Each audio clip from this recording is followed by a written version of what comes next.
Week 2 of the high school football season takes us to Diman Regional, where the Bengals open their home schedule against the Seekonk Warriors. Hello again, everybody. I'm Evan Massoud. Happy Friday and welcome to the broadcast. What a beautiful night we have. A little taste of fall early in the football season here for Friday Night Lights. Well, the Bengals are coming off of a good Week 1 victory, a defensive shootout with the Case Cardinals. That's a team and a school that's really become a good non-conference rival. We see so many sports across the board in which Diman and Case square off against each other. So really a strong rivalry there, and Diman came out on top 10-7 on the road last week. That's a big win. Case has given Diman a lot of trouble in the past in football. That's a big win on the road for the Bengals coming into Week 2 with the 1-0 record. Now the Warriors on the other side, they also had a big Week 1 victory. So both sides are at 1-0 and hoping that, they come away on the winning side tonight. Nobody wants to see that first loss. Unfortunately, it's inevitable. Someone will lose tonight and get their first loss of the season. The Bengals excited to be back at home. The grass field looks absolutely fantastic. The grounds crew, kudos to them. It looked great last week for soccer, and it looks ready to rock and roll for football tonight. I hope you stay with us. Live football is coming your way in just a couple of moments. Week 2 kicks off next. Hi, my name is Laura Ferreira. I am the Director of Traffic and Parking for the City of Fall River. As the school year begins, we want to remind everyone of the school zone safety laws. Crosswalks are here for a reason: your safety. Please use them. Always wait for a crossing guard to stop traffic and escort you safely. Drivers, please use caution when entering a school zone. 20-mile-per-hour speed limits are strictly enforced as mandated by state law. By being respectful and patient with one another, we can all arrive at our destination on time and in one piece. Thank you for your attention. If you have concerns or questions, please contact my office at 508-324-2123. Let's have a wonderful school year. Fall River Public Schools has opportunities for positions in multiple areas for people looking to work with the next generation. Come grow with our team. We have openings for teachers, paraprofessionals, and teaching assistants, and other educational support positions available. We are also looking to fill operations support positions such as custodial, security, and food service. We offer competitive salary and benefit plans. We have rewarding work available in our 21st century schools and learning environments. Come grow with us. Please contact the Human Resources Department at 508-675-8420, extension 53708, or see our postings on our website at fallriverschools.org.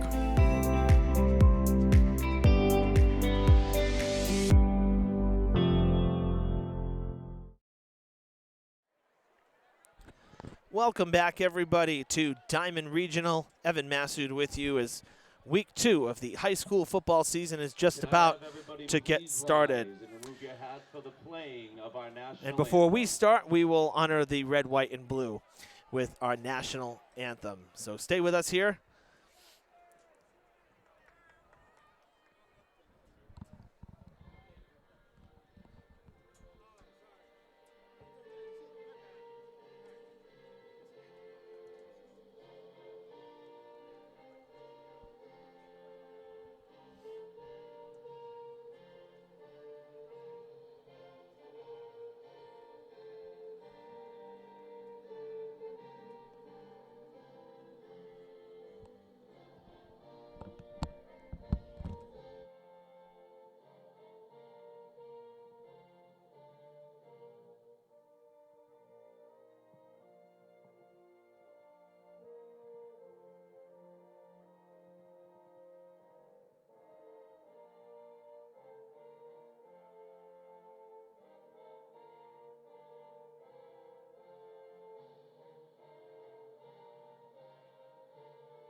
All right, just about ready for football.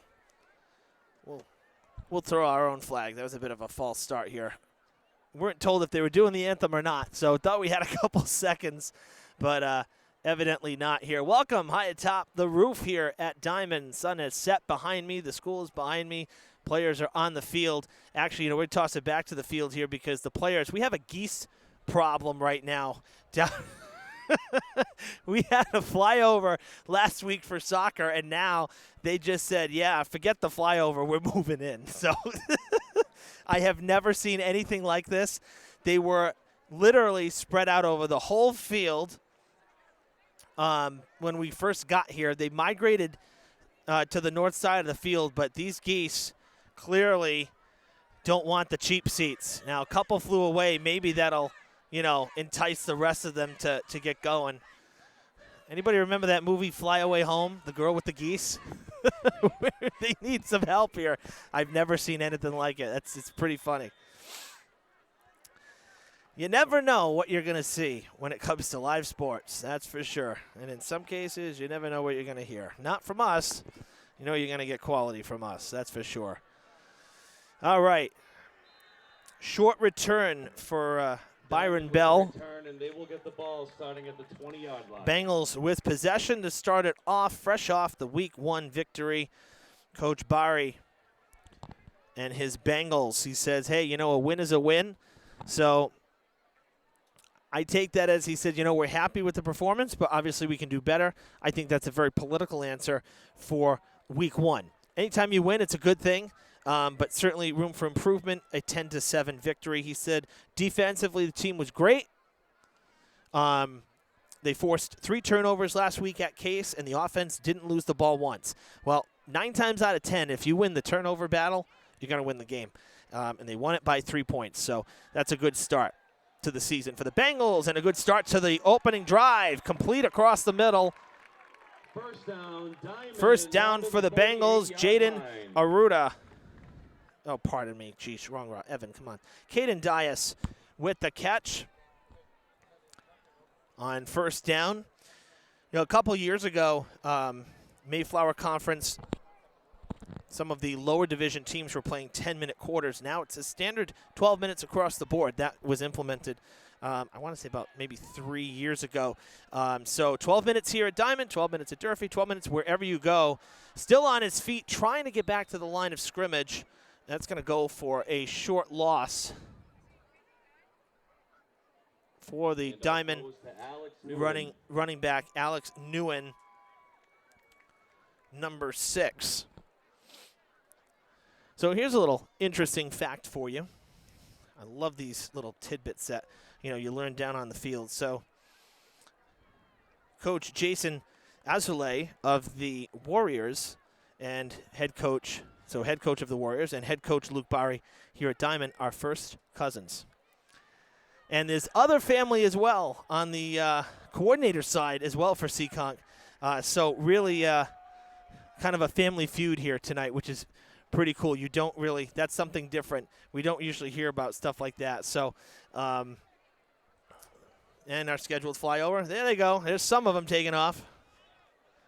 The rest of them looking on from the. This is going to be an ongoing story. You can bet that we're not going to let this one fly off into the sunset.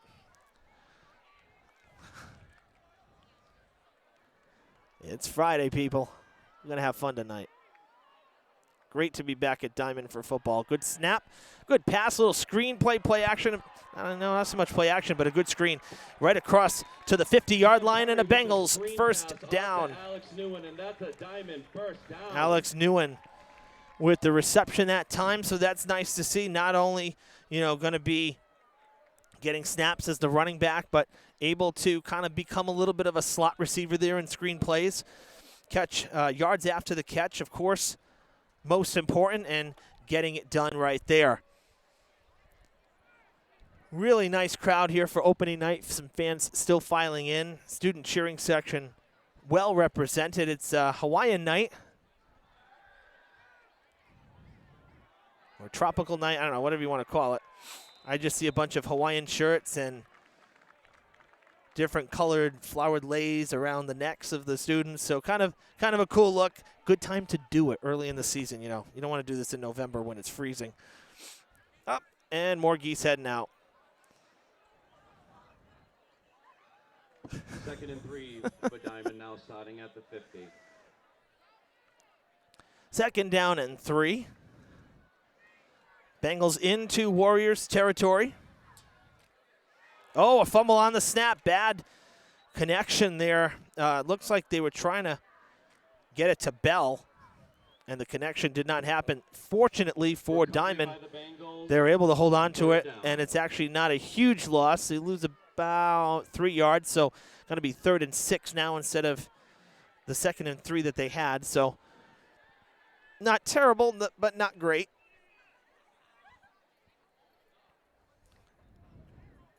Seekonk had a 28-20 victory against Carver last week. They did have 3 turnovers, but Coach Azulay was saying that their Carver's quarterback was rather prolific. Oh, bad snap and a fumble, and that is going to result in a serious loss of yards as Perry, the QB, has to fall on it, and now the Bengals will have to punt. So drive that showed some good promise gets slowed up in a hurry thanks to some miscues. So no turnovers, but a little bit sloppy there towards the end of this drive, and that's not good for the Bengals. They will have to punt it away. Back deep for Seekonk tonight will be Kevin Crow. He's also the kicker. And that is a very good punt. It's going to pin them down at the 19-yard line. So we'll see the Warriors offense for the first time tonight. Will start their first drive down on the 19. Interesting to see, a lot of passing attempts early there for Diamond. I say a lot, more than running, right? Usually you see mostly ground game in high school. We're seeing more and more passing, trying to be worked in, which I think is good because you can't just solely rely on the ground game. But Coach Bari did say they had success on the ground last week, over 150 yards rushing as a team. So the running game was working for Diamond a week ago. And, perhaps going a few snaps early, going to the air, trying to think of opening up the running game early in the game. QB keeper calls his own number. Nice wrap-up right there for the Bengals defense. That looked to be Josh Ramos.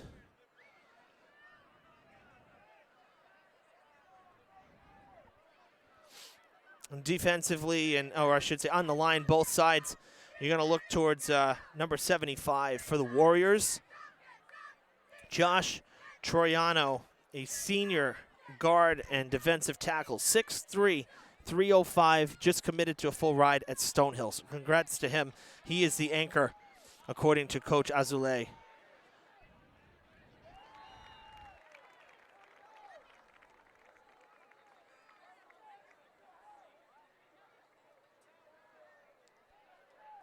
Third down and short, less than a yard. 3rd and 1, down at the 25. Ball at the 29-yard line.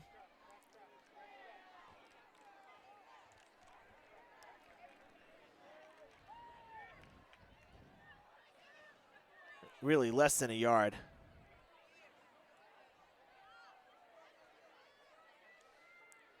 Lining up for a sneak.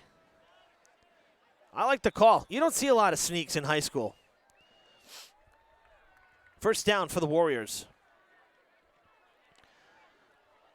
I mean, the line to gain was the 29. That's one of those that, if we were in the NFL and they would have had measurements, coaches would have been asking for a measurement because that was literally like half a football. All right, first down and 10 from the 32.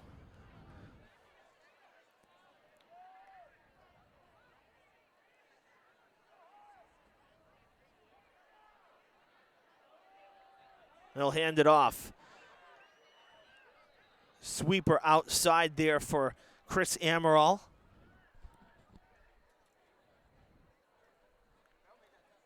Went near side to far side and comes up with a net gain of about 6 yards.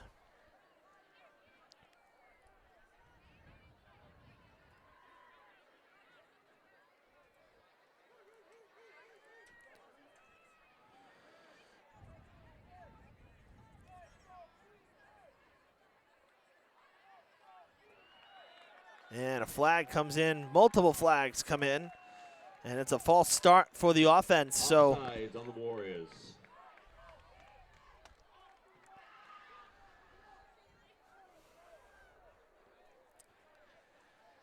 when it's on the offense pre-snap, it's false start. It's a 5-yard penalty, so basically erases most of that run. If it's defense, it's offsides or neutral zone.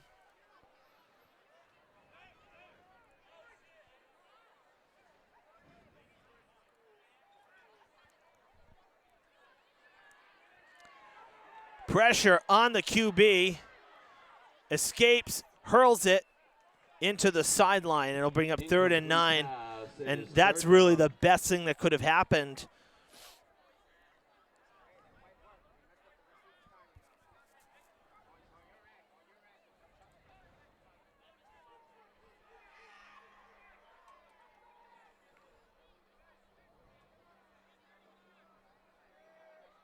Aruda lucky to have even gotten that ball off because he should have been taken down about 10 yards behind the line.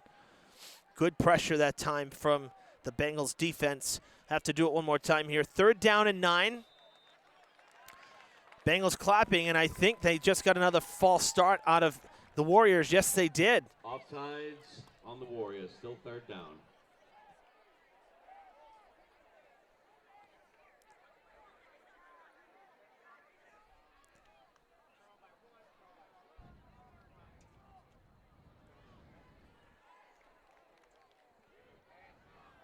So 3rd down and 14.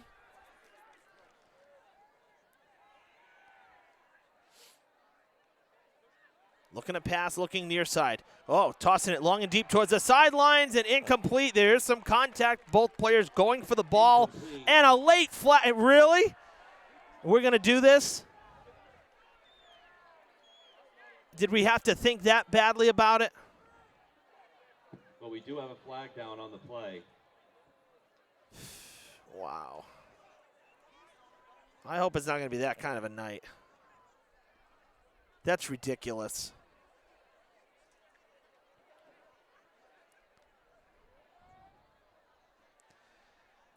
I think if anything, you could maybe call a hold. I don't know if it's pass interference. They were both looking for the ball.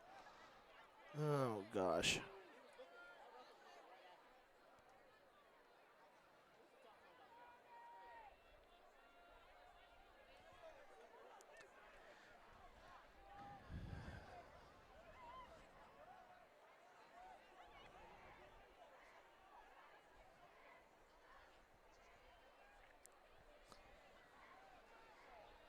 That's a 15-yard penalty, and the Warriors needed 14 yards, so it's good enough for a 1st down, whether you like it or not.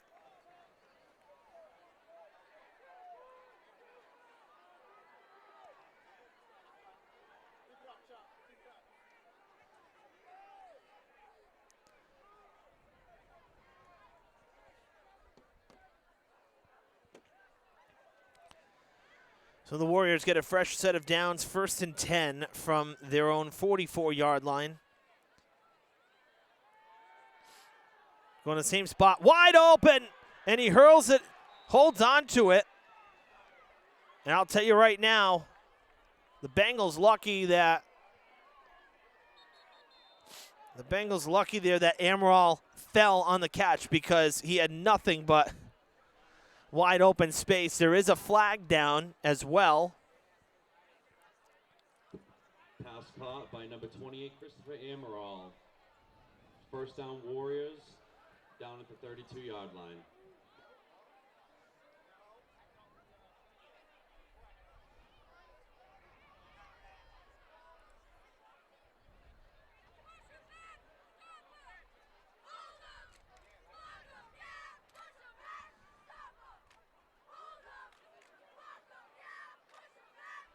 And unsportsmanlike conduct called against the Bengals.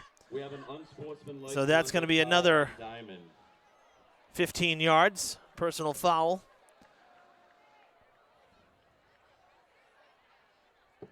Be 1st and 10 for the Warriors down at the 21-yard line. Well, I can tell you one thing that Coach Barry is going to be talking about at halftime. Useless penalty yards. The Bengals had this drive all but stopped, 50 yards back. I'm still not sold on that pass interference call.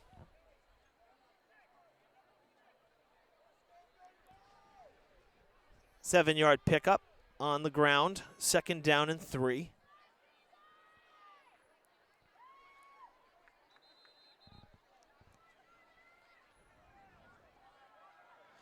In our first timeout of the night, Bengals burn the timeout.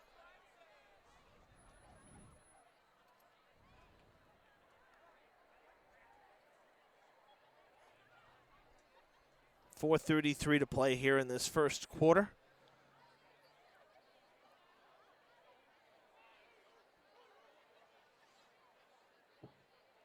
While we have a moment here, I just want to let you guys know what we got going on in the menu down at the concession stand.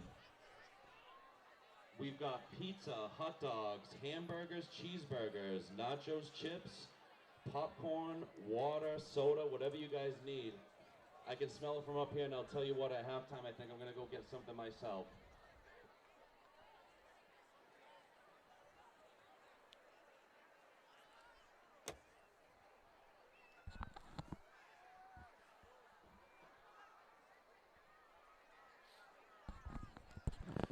Back to the field of play here. Warriors sitting on a 2nd and 3 inside the 15. They'll go on the ground with it. Some room. Oh, breaks through. Good block. And the Warriors on the board here. And that's a touchdown for the Warriors. Joey Nolan. Joseph Nolan. Carries it in. Got a key block there. I believe it was Evan Seals with the block. We do have a player down back at the line.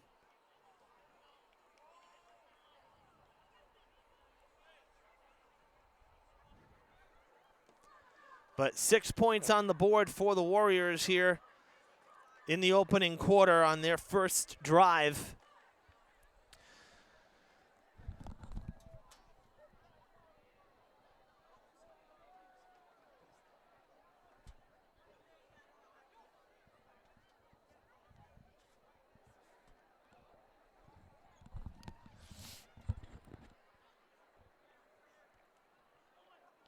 Sebastian Garcia, sophomore guard, getting up okay, walking off, shaking it off.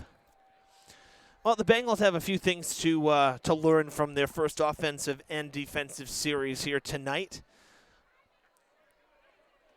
A little bit of sloppiness. On offense on a drive that seemed like it's getting into a bit of a rhythm. Some botched snaps. That's going to be blocked. Nice job coming off the side. Breaking off the edge. There was Quinton Furtado. And the denial, it'll keep it at 6. But, defensively here, too, some really costly penalties. You can't, on a 70-yard field or 80-yard field, you can't give away over 30 yards in penalties and expect to keep a team off the board. So, tough first series there for the Bengals. Always hard to play from behind. Good news is they're at their home field. They have the crowd behind them, and they got to get back at it here, and they got to figure out a way to answer now. That's the key. Can you answer? Because the last thing you want is now the Warriors, who are kind of charged up, to force you on a 3-and-out where, just like that, you're back on defense and still down a touchdown. So we'll see if the Bengals can answer here.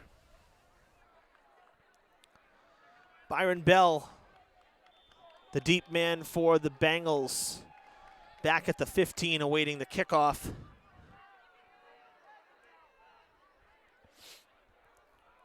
Kevin Crow, the kicker for the Warriors. Good send. Oh, he missed it. Picks it up. Trying to scamper through and tackled at the 10.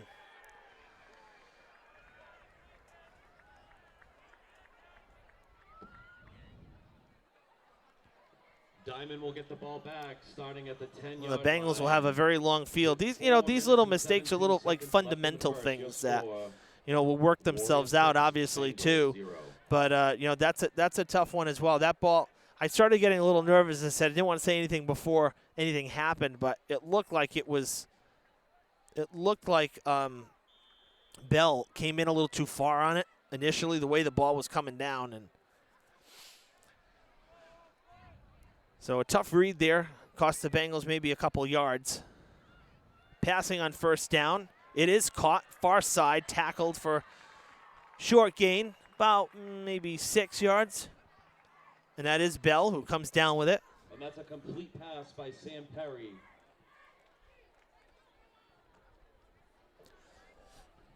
Give him 5. 5 down at the 15. Halfway there. 2nd and 5. Not long in the huddle. Had a couple plays, obviously, kind of pre-picked out. Oh, they snuffed out the run. And there he is. Troiano, number 75. Busting through the offensive line. And that's going to go as a loss of 7 yards. It'll be 3rd down and 12.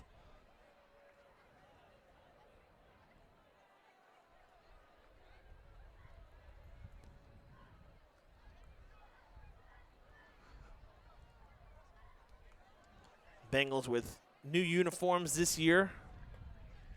It's like the Hilltoppers also with new uniforms. We saw those last week.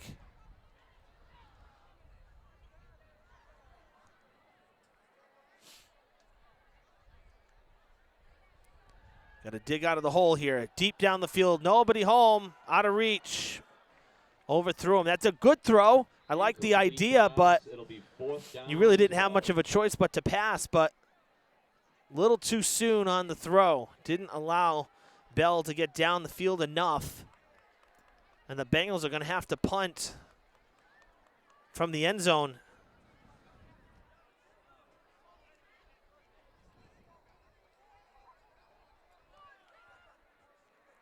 Ramos. High snap. Brings it down. Tumbling. And the Bengals get a very favorable roll. Man, that's about as good of a situation as you could get out of that. That punt ends up going 53-plus yards, and including the end zone, a little more than that. Got the roll. Got lucky. The punt by Diman brings the ball down to the 47-yard line, where it will be 1st and 10 for the Warriors.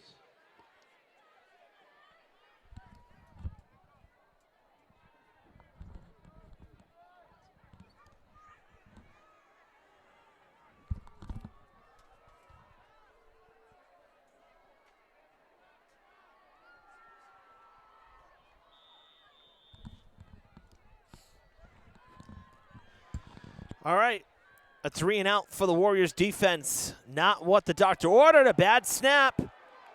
Picks it up, hurls it, out of play. There's the flag.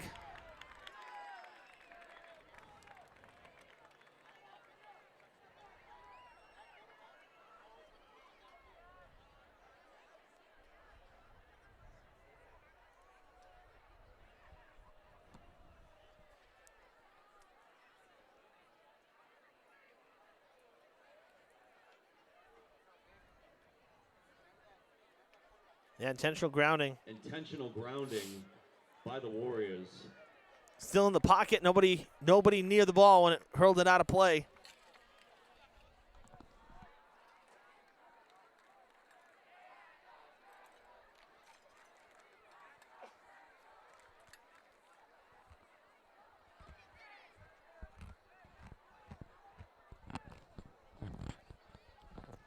That's a huge loss, too, because that's a spot foul. So that'll bring the ball back. So where Aruda threw from after the bad snap, then add on the penalty yard. So you're looking at here for 2nd down and about 33. That's insane. Screen. Open space. Lots of blocking. Right back to the original line of scrimmage. 1 yard short. So, wow, How about that? They just erased about 21, 22 yards on one play. Well done. That looked like it was Binyam Ribeiro. With the complete pass, brings us down to 3rd and 11. So 3rd down and 11, much more manageable. Still a long down, but a lot better than 3rd and 20.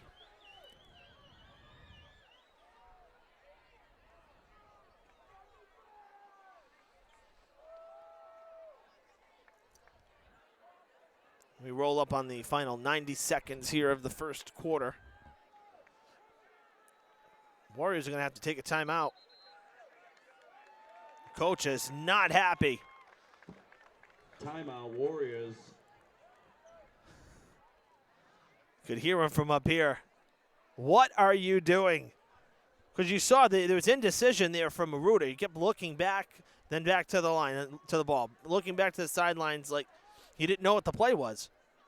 So some confusion there, and to avoid the penalty on what's already a 3rd and long, a delay of game, coach has to burn a timeout.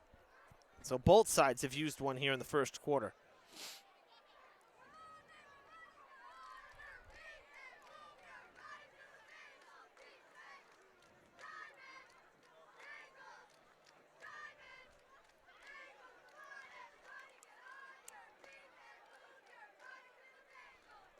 Really nice night here, 65 degrees.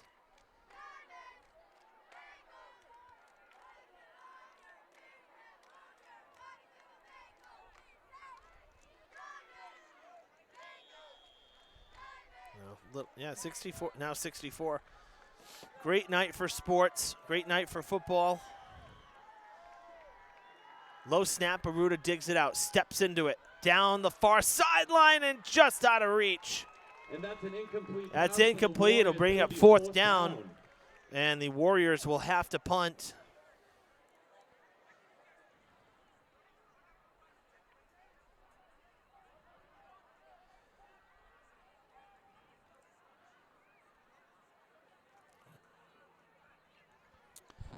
Quick update from Durfee. Girls volleyball still going on. There was a serious injury. Unfortunately, you hate to see that. But one of the lady boxers came down, and it appeared broke her ankle. Really bad landing, the stuff that kind of gives you chills. So really sad to see that because, we're speculating. We don't know exactly the injury, but based on what we saw, more than likely season over for that particular player. I hope that's not the case, but it didn't look good. So there was about a half an hour delay because they had to bring a stretcher in and call for the EMTs and whatnot. So it's like serious injury. So that match was delayed, but they are in the 3rd set now. It's early in the 3rd set, 12-11 Brockton, but Durfee took the first 2 sets. So the Hilltoppers hoping to take a conference win against the Boxers on this Friday night. So we'll keep you updated as to where that game is at as the night goes on. Pulls from behind, holding the jersey there like tug of war. Alex Newen with the I don't think handoff. Newen got back to the line of scrimmage. If he did, that's all he got on the Bengals' first snap here on drive number 2. Nope, drive number 3, excuse me. They mark him at the line of scrimmage, so no gain. 2nd and 10, final 40 seconds of the first.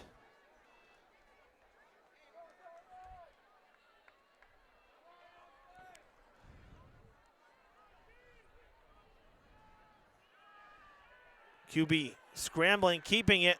Oh, puts the shoulder down, running into a wall. Sam Perry with the scramble. Joey Nolan trying to block him. 3 for the Bengals. Good run there from Perry. 3rd and a long 3 coming up. Kind of in between 3 and 4 yards, but it's not going to happen before time runs out. 3, 2, and 1. The first quarter is done here at Diman. And that'll be the end of our A first 6-0 advantage for score. Seekonk after Warriors 12 six, minutes of play here. Bengals Good 0. first quarter, definitely some mistakes from both sides that need to be corrected. This could very easily be a scoreless game right now. But nonetheless, the Bengals down by 6 and looking to move the ball down the Thank field you, here everybody, for coming out when tonight, we especially all those who dressed up switch in sides tonight's for the second Hawaiian quarter. theme. Bengals will be looking at a third and a long 3 I here see you guys. You after guys are looking this great out there. quick timeout in between quarters.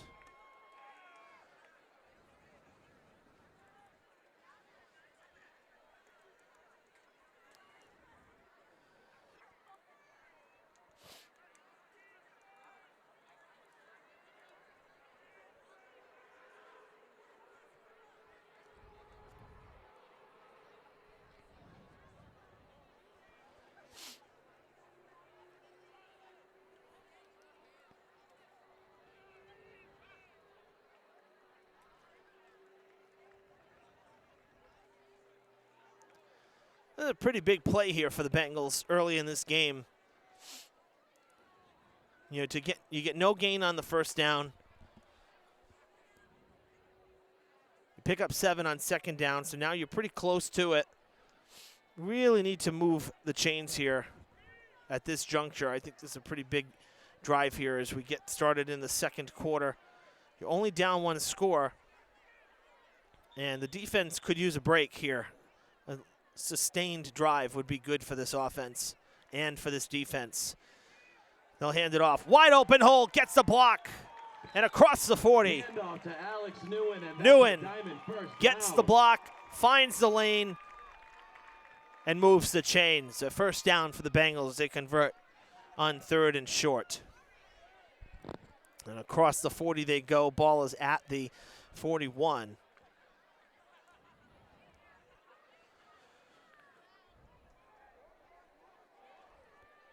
Fans still showing up here, a little late in the action. Half hour after the kickoff, but still showing up. QB keeper, we got a flag coming in. Perry pulls up, falls across the line to gain, but I have a feeling this one's going to be coming back as it was thrown back toward the line of scrimmage. Usually that's an indication that you're going to have a holding call.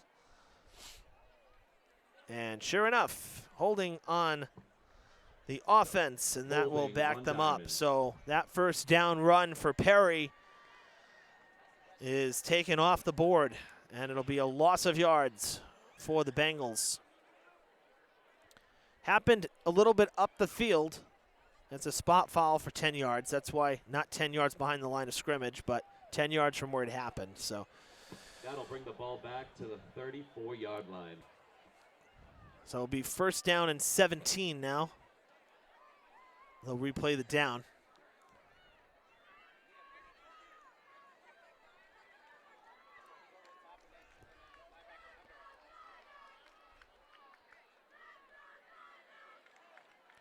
Bengals going to get to the line quickly. You saw Perry went out, then ran back, and now ran out again.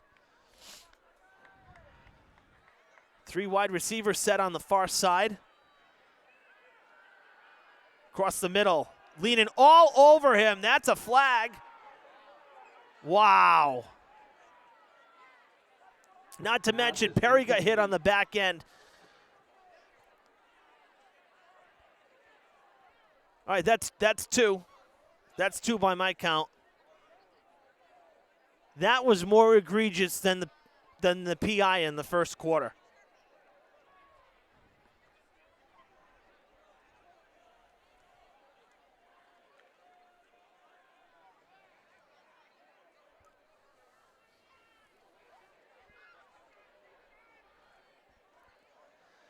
Second down and 17.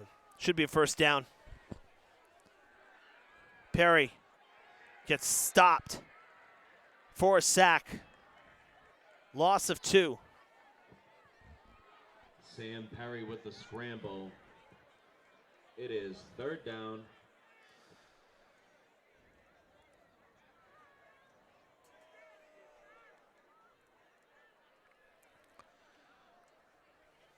Third down and 19.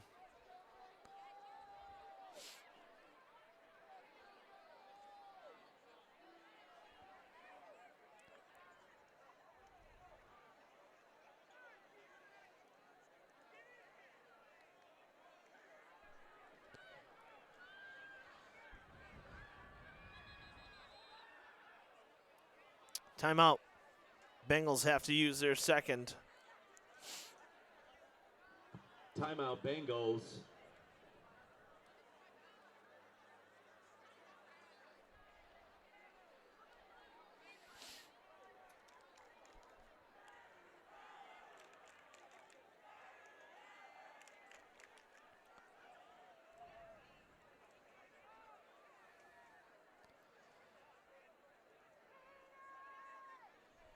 (1916) Hilltoppers have pulled ahead in the third set.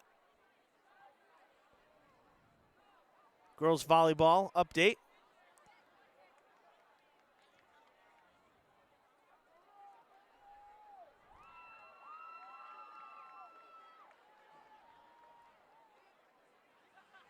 (1917) as the Boxers trying to close that gap and avoid a sweep.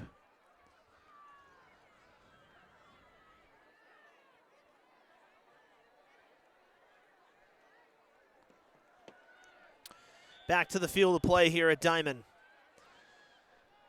Third down and 19. Bengals in a bit of a hole here. Pressure coming off the edge, throwing across the middle. Nobody home. It's incomplete. Almost picked.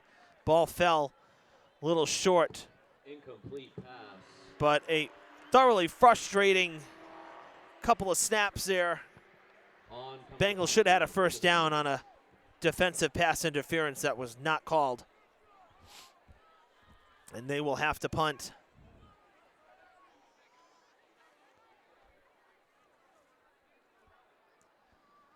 Kevin Crow back to receive. Oh, that's a good punt. Good hang time on that. And another decent bounce for the Bengals. It'll go inside the 35. Not bad. They'll take it. Sure, they'd much rather still have the offense out there, but, you know, they'll take it.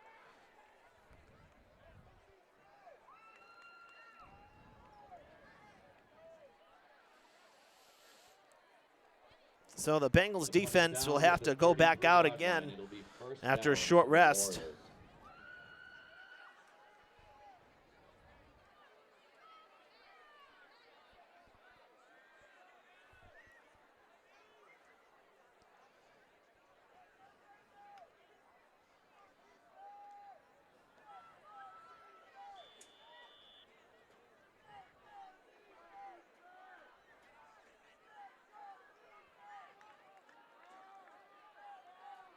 They hand it off to Crow, and Crow leaps across the line of scrimmage. Good timing there on the handoff, because for a second, I thought Aruda had it. I thought he kept it, but they did hand it off on the sweep. About 2 yards on the gain there on the ground. 2nd and 8.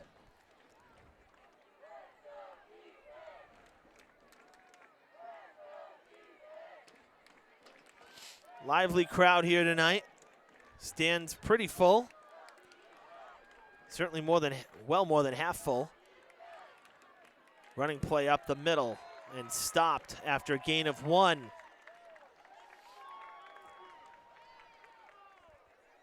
Run for the Warriors. Third down and 7. Well, what a win this would be if the Bengals can force a 3 and out, get the Warriors right back to the sideline.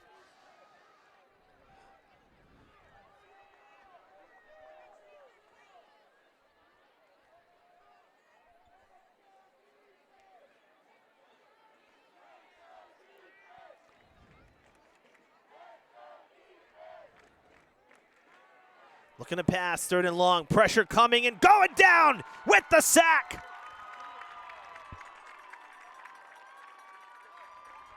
Bengals. Aiden Dumond takes out Aruda. And that's a sack for Diman.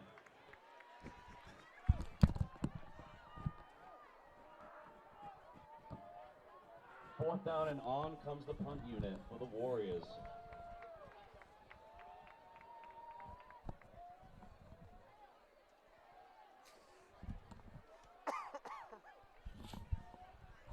Well, that's the 3 and out the Bengals were looking for. And they get it in a big way. Now a flag thrown by our head official. Too many men, not enough men on the field? I count a little, 12 men on the field.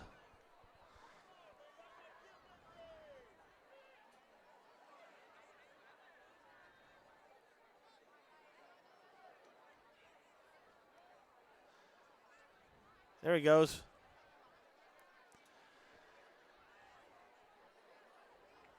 "12 men on the field for the Warriors. And that'll back them up 5 yards.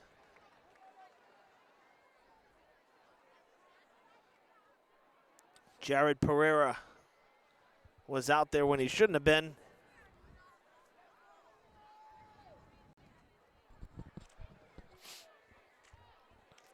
Simple mental mistake. Happens to us all. Just got that off.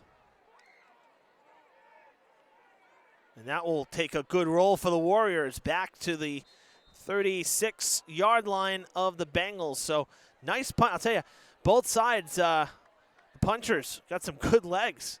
And they're getting some good bounces as well. But the hang time's there. So at 7 minutes exactly to play before halftime, the Bengals get the defensive stop that they're looking for, and hopefully they can capitalize it offensively. Not bad fielding position. Anytime you're inside or up the field, up from the 35, it's never a bad place to be.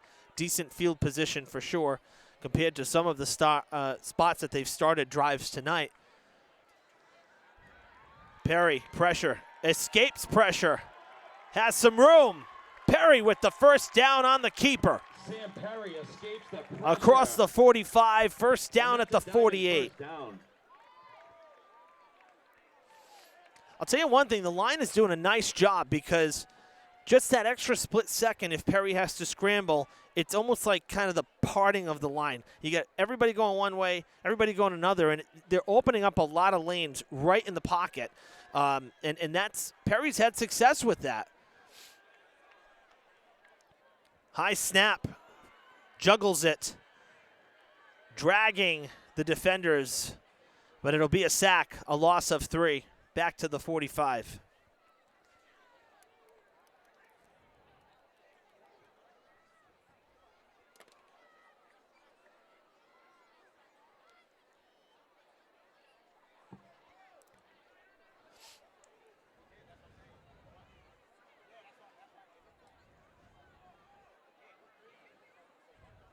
Oh, second down and 13 after the loss.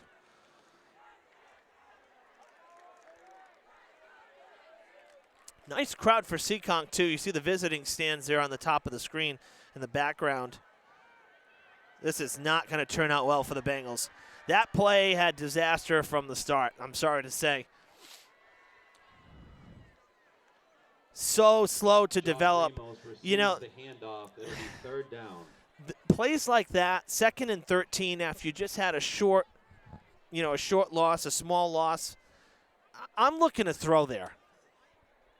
Why? Well, because if you hand it off, and they're snuffing out the run here, right? The last couple plays, other than Perry, there's been some decent collapse of the initial line. You know, when Perry has to hold the ball when he drops back, get some time to kind of open things up. But on the running plays, the line has been collapsing. Well, now everybody thinks you're going to pass. In this case, they are running it, and it might pay off.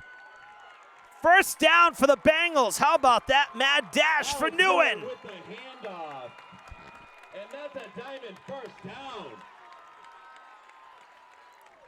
Needed 18, got 19. How about that? But seriously, though, like I would have expected to have to pass there on 3rd and long. They went with the running play. They went right back to it. But on a 2nd and 13, I'd like to see, a passing play once in a while and not save it for the 3rd and the long.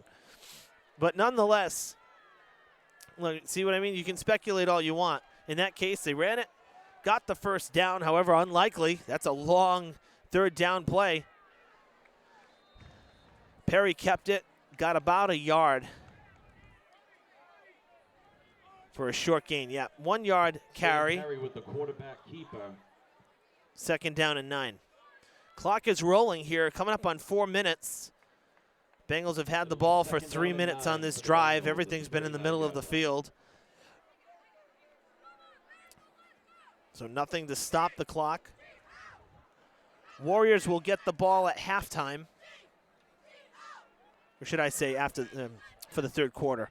Coming out of the half, they'll get the ball. So if you're the Bengals, you want to score here, make the most of this possession, try to run out the clock here in the first half. They hand it off to Nguyen. There we go. Short gain, though. Looked for a minute like he was going to break free, and the Warriors defense stopped him in his tracks. Third down. Maybe a yard of forward progress. That's about it.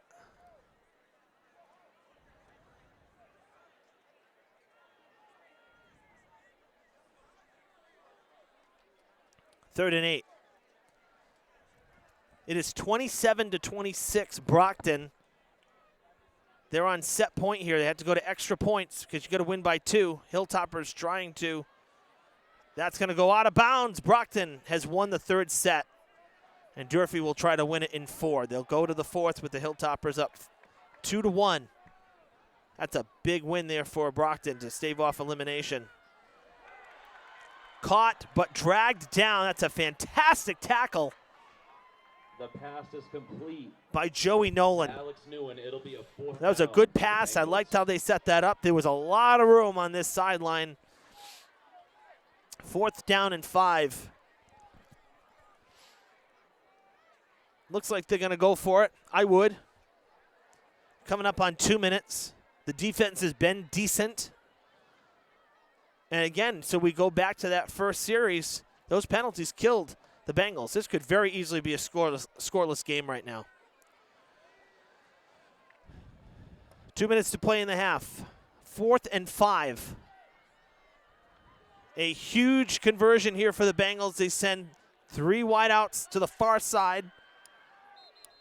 And now Coach Bari will burn a timeout.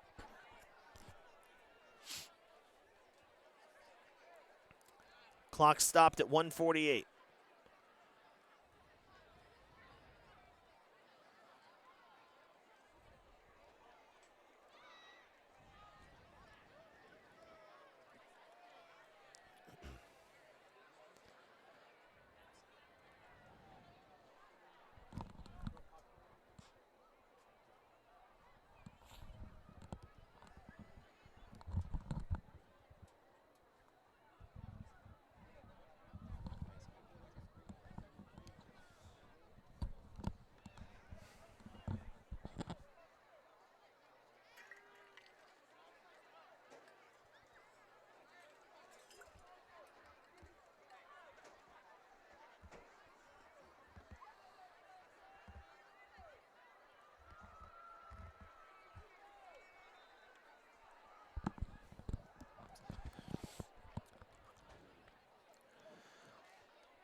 One of the plays of the game right here, folks.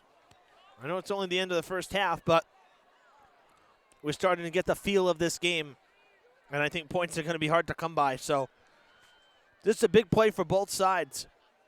Bengals need points. The Warriors would love the ball back here with 1:30. 4th down and 5. Here we go. Look, the Warriors look like they're going to bring the house here. Fake the handoff. Across the middle, swatted away. And that's where the height and the size of this Warriors line can pay dividends. Evan Cook with the denial. I like the play call. They had the man there. Everybody ran their routes properly. QB got protection.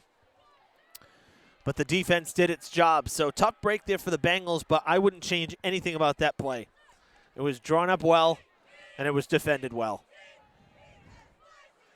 The bad news is the Bengals, unless they get some help via a turnover here, most likely will not see the ball again before halftime. So now they got to just hope to keep the Warriors off the board in the next 1:44.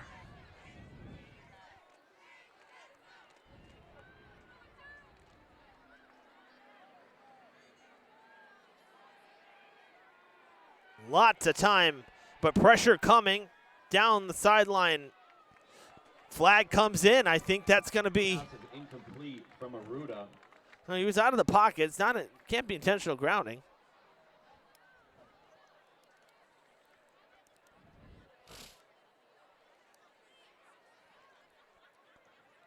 And they're waving it off. Should have done that in the first quarter. Just saying. I'm not going to let that one go. Or the one they didn't call. Come on. That's all right. Hey, you know what? Nobody's perfect. I'm certainly not.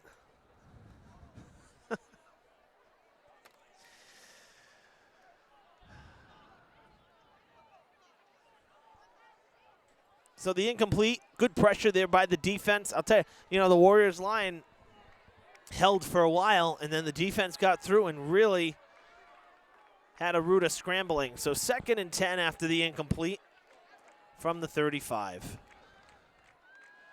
A little reversal. Good handoff there, but a nice regroup. Wow, the whole Bengals line was down this side, and they've switched back the other way. Great read there. Ribeiro Handoff is stopped. It'll be 3rd and 7. was stopped. Warriors going no huddle as the Bengals are trying to make a change on defense and just do get personnel off the field. 3rd and 7. Quick pass is reeled in. Oh, what a nice catch. Pass complete to Peterson. Aiden Peterson, First down. for the first down Warriors. with 60 seconds to go as they continue to go no huddle here. Up-tempo offense in the 2-minute drill. Oh, big hit on the back end of that. Trying to get out of bounds, and I think, no, they're keeping the clock rolling. Pass complete to Evan He did not Seekonk. go out of bounds. It is a first down.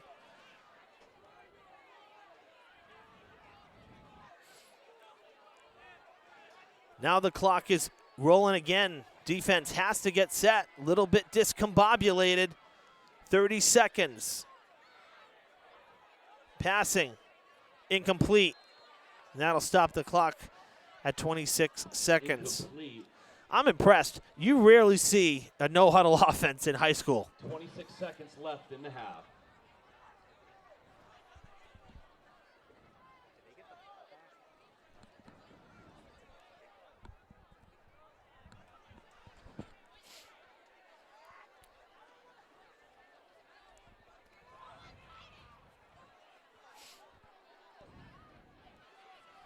Second and 10.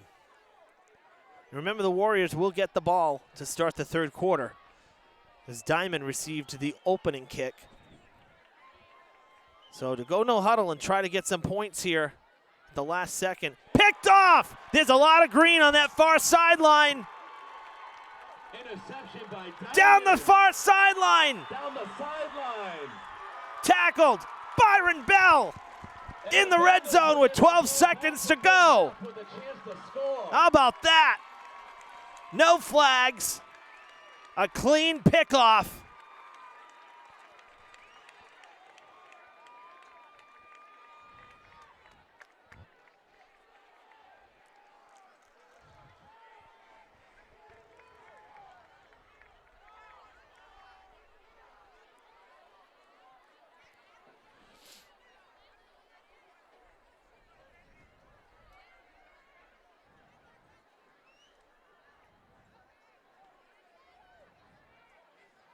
Ball will be spotted at the 14-yard line, deep in the red zone. Bengals are going to have probably 2 shots at this. And I wouldn't go on the ground here. That's for sure. You need to be able to stop the clock with an incomplete pass. So if it's not there, be careful where you're throwing it. Corner end zone. Pass to the end zone. Lots of contact. Pass interference at the goal line.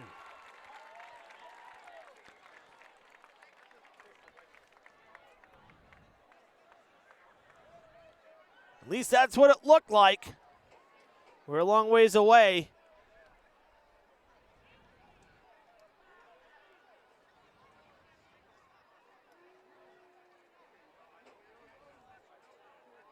Our officials discussing it amidst 11 Warriors who are looking on. And Coach Adjule, who is waiting for the decision as well.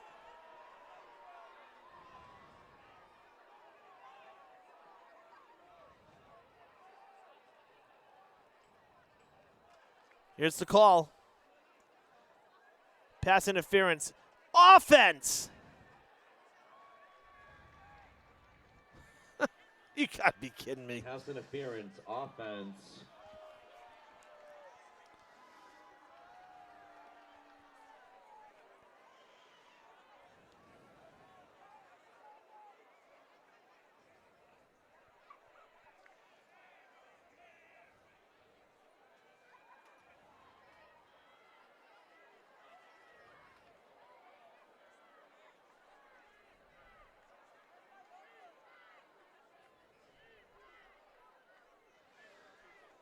Eight seconds, 2nd and 20. I'm sorry, they're replaying it down. It should be 1st and 20. One shot at it, going to the corner. Does he have it? Was he in bounds? No, incomplete. 2 seconds left. They'll get one more play.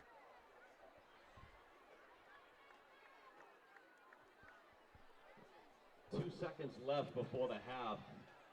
The Bengals have one more shot.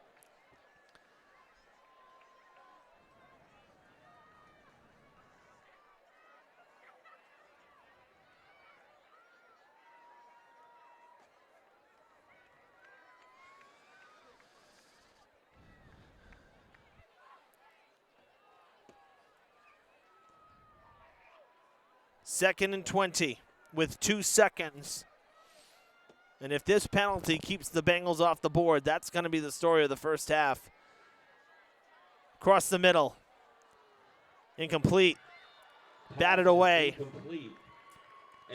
And that brings it to halftime. The Warriors with a 6-0 lead. But this could very easily be the other way around.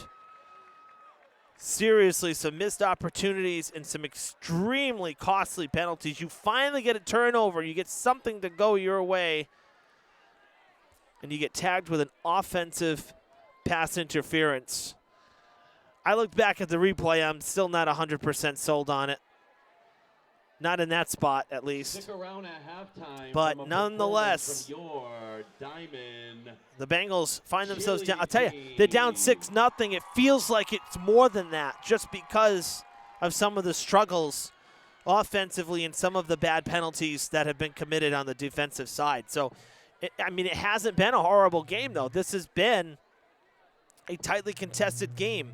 Both teams have really done a nice job, of making big plays when necessary.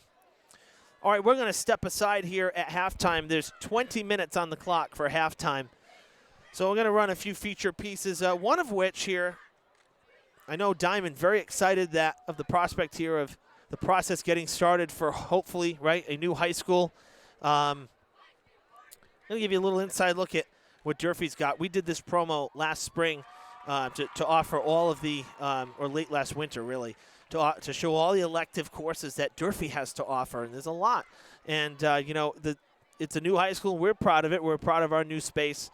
And I know, again, with the process, working out of Durfee at Fred TV, we know the process that you folks are about to begin. So we're going to share this piece with you and a few other features, and we'll be back. So enjoy our halftime break here with some feature pieces on Fred TV, and we'll see you for the third. Stay with us. 6-0 Seekonk.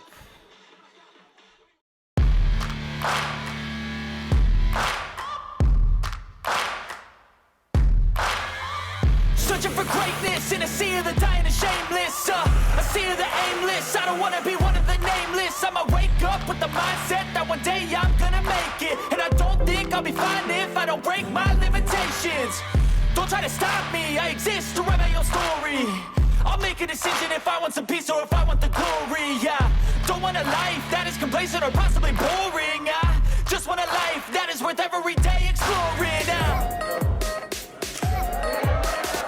Durfee, we have dozens of electives that will give you plenty of opportunities to stay engaged and excited about your education. The Career and Vocational Technical Education Program, or CTE, is truly a hands-on experience that encourages you to investigate possible career pathways and find your passion. The Construction Craft Laborer program will give you the foundations of building from the ground up. Students will pour concrete, weld, read blueprints, and learn proper construction site safety regulations. Explore your creative side in visual design. Focus on digital photography and dive into graphic design using Photoshop and InDesign. You'll graduate Adobe certified. In engineering, your designs come to life on one of our 18 3D printers. We'll train you on industry circuit design tools, the same tools that are used every day in well-paying manufacturing jobs. You'll also explore robotics, mechanical engineering, and site design and development. In culinary arts, you'll work at the Granite Grill, Durfee's on-site restaurant. Our 4 executive chefs teach meal prep, kitchen safety, cooking and baking, and all facets of food service. Durfee's school store, The Summit, is run by students in our marketing program. You'll gain knowledge of business plan development, market research, public relations, advertising, and business ethics. You might even be selected to compete in the international DECA competitions. If cosmetology is your dream, look no further than the Elevations Beauty Academy. Students can leave Durfee as a state-certified cosmetologist. It's a license that would nearly cost $20,000 elsewhere. Speaking of licenses, students can earn a certified nursing assistant license through our health assisting program. The need for CNAs is off the charts. Juniors and seniors are eligible for the health assisting internship and be paid to work in a medical facility. Another exciting program is environmental technology, where you'll study hydro and aquaponics, plant a garden, and grow and harvest plants in the brand new greenhouse. In early education and care, students will create activities and instruct preschoolers, as well as study child development. Essential topics include behavioral management, first aid, and parent-teacher relationships. Through Durfee Discovery, many freshmen spent a few weeks engaged in the CTE department. However, if you missed out on Durfee Discovery, don't worry. You can still enroll in one of our incredible programs in your sophomore year. You may know Fred TV as a local television station in Fall River, but Fred TV is also an award-winning educational program at Durfee that gives students hands-on experience in film and television. Our new state-of-the-art TV studio offers a green screen, a news desk, and a talk show set. Students will direct, film, and work with various cameras, broadcast and act, and even edit. Students take their work seriously. They enjoy producing projects including sound animation, news stories, movie trailers, movies, and music videos. Fred TV classes are not a part of the Durfee Discovery program, but you can sign up to take TV1 during your freshman year. The Durfee Navy Junior Reserve Officer Training Corps program develops self-discipline and the ability to be a leader. NJROTC focuses on the formation of critical thinking skills by instilling habits of precision and accountability. Students have the option of taking an NJROTC class as an elective to fulfill phys ed requirements. The Wellness Department offers a variety of options for students looking to improve their mental and physical health.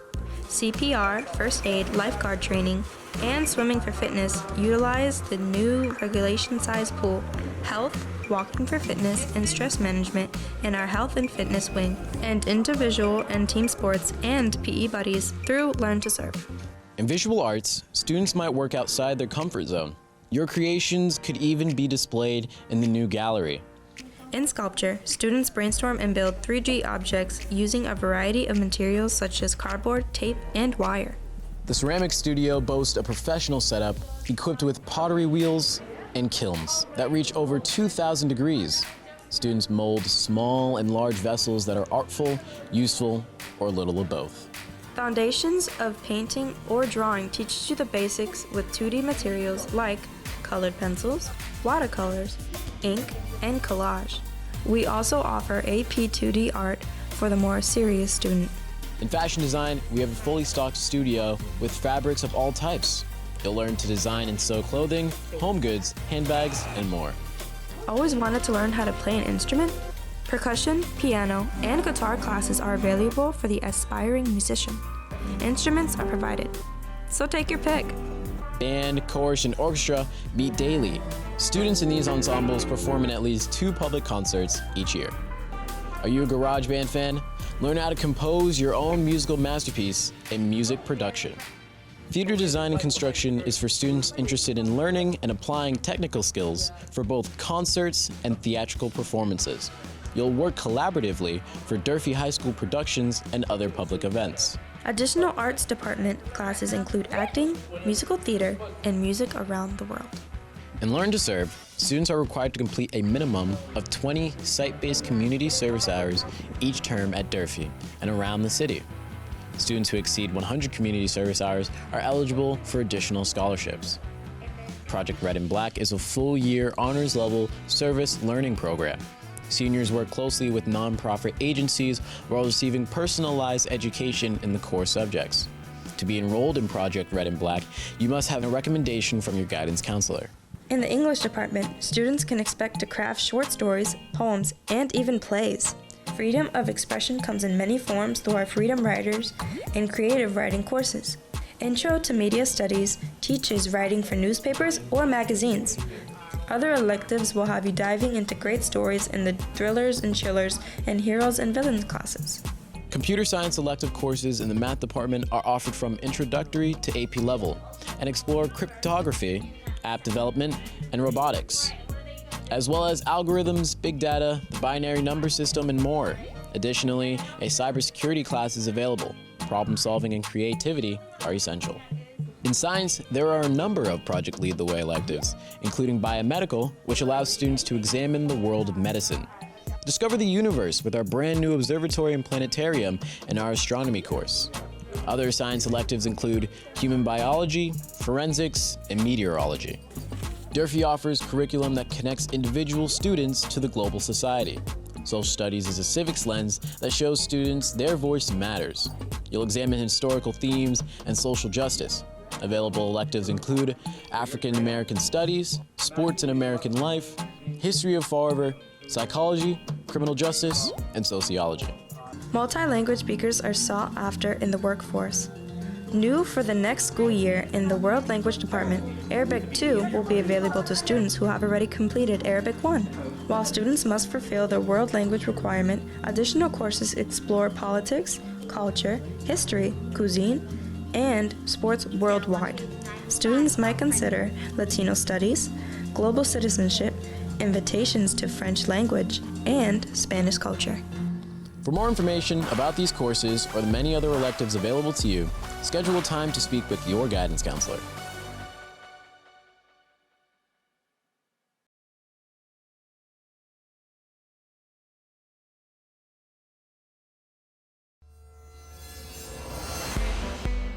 Hi, I'm Matt Damaris, principal of BMC Durfee High School. We put together this video to show all the changes that are going on to the exterior of our building in terms of traffic. We know that traffic was a big issue last year because we only had one way in and one way out to our campus, Ellsbury Street. The goal of these changes is to take as much pressure off Ellsbury Street as possible. When you come back to school, the first change you'll notice is as you turn off of President Avenue to Ellsbury Street, there will be 2 turning lanes in either direction onto Ellsbury.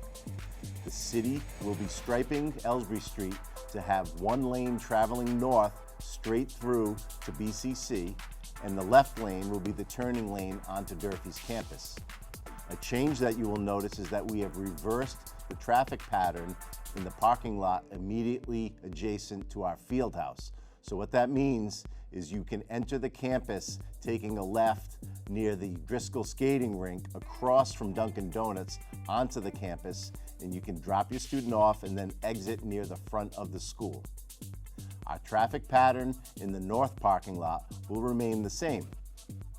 The new additions come by way of our connectivity now to the former West Main parking lot into Wiedemo Street.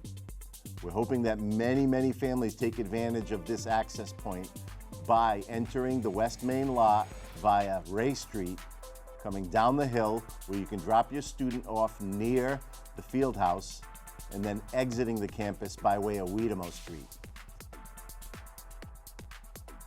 Please. Welcome back, everybody, to Diman Regional. We apologize for having to cut out of that piece a little early. We were told that once the halftime clock ran out, which got shortened while we were at break, by the way, that there was going to be a 3-minute warm-up spot. And there was going to be a warm-up time of 3 minutes once the teams came back out on the field.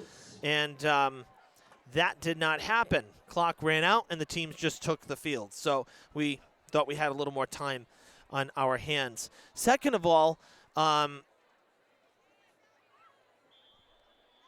I missing something, or Diman got the kick? They started with the ball in the first quarter, so I'm not sure why the Bengals have the ball now to start the second half, unless I'm just completely losing it. But, Mike, I mean, did they not? They got the opening kick.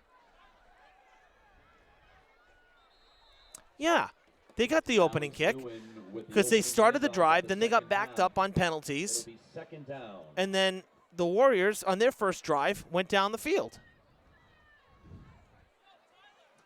That was all the penalties. I know I'm not losing my mind here. Any updates on the girls' volleyball game?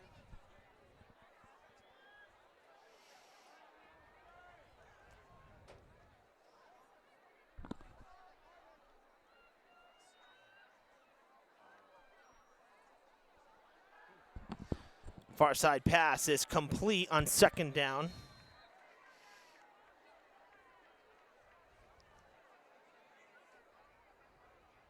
Sam Perry with the play-action pass caught by Byron Bell. It'll be third down for the Bengals.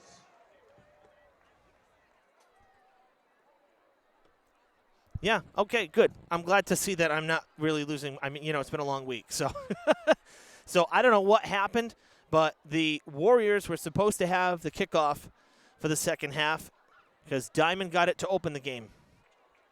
And here we are, start the second half, and Diman gets the ball. So I'm thoroughly confused, maybe an oversight down on the field, but somebody on the Warriors side, unless they know something that I don't, that is a major loss there, a sack.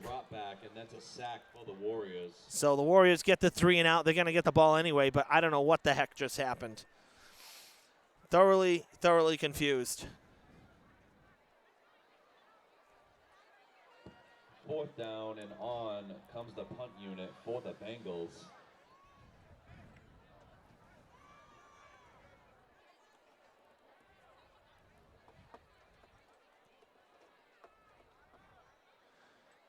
Well, we have a clear night here, and good punt. Wow. It's going to be caught at the 50. It's a great punt. I'm thoroughly impressed by that. I was just going to say, we have a clear night here. I think that's Venus in the sky there in the east, the one bright star. And the moon has been incredible over the last 7 days. So I'm hoping that the moon should be coming up in about half an hour. We'll probably see something on the horizon here. We started last week when we did soccer from here, and it came up at dusk. So we had the purple sky and the harvest moon. It was pretty cool. You get some really good views from up here. I love up here.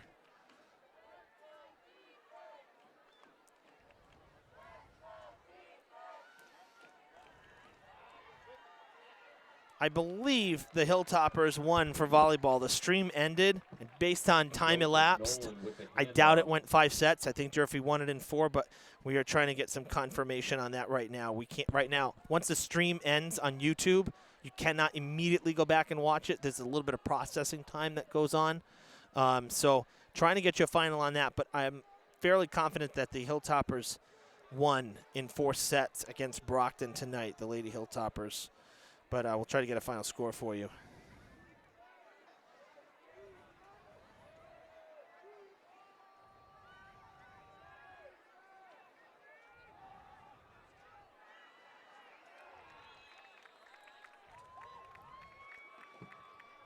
First down, Warriors. Warriors short of the first down by about a yard.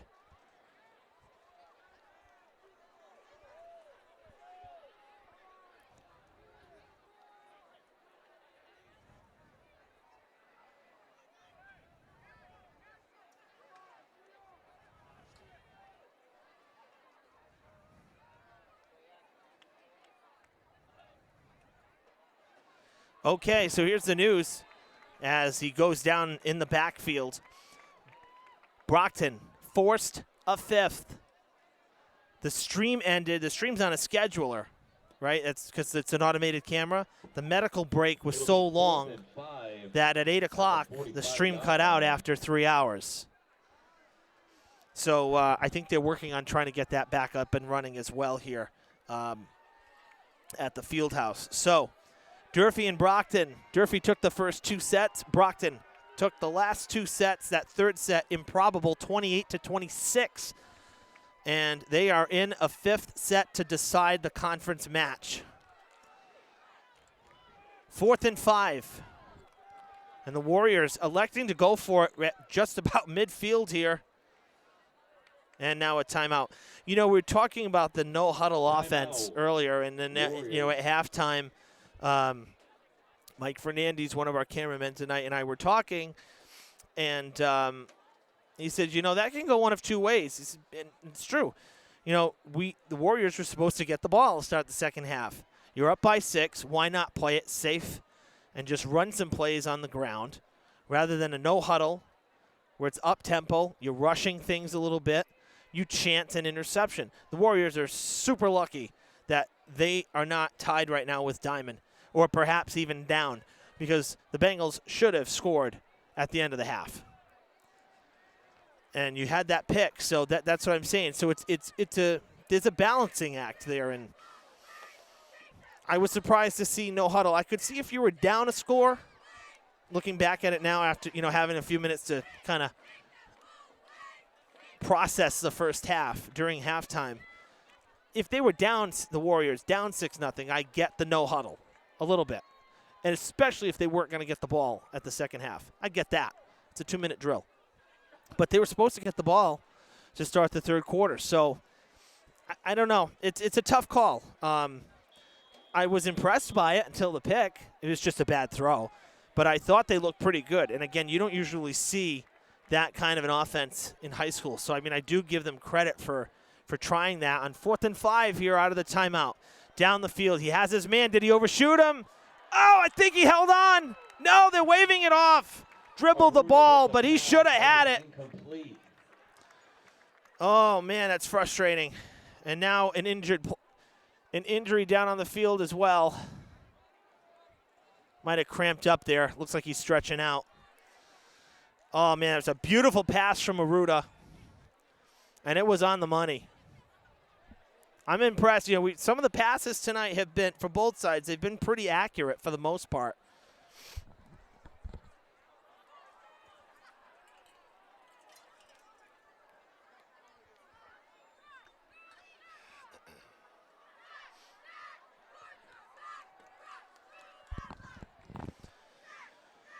So a change of possession here, but still the injury timeout on the field.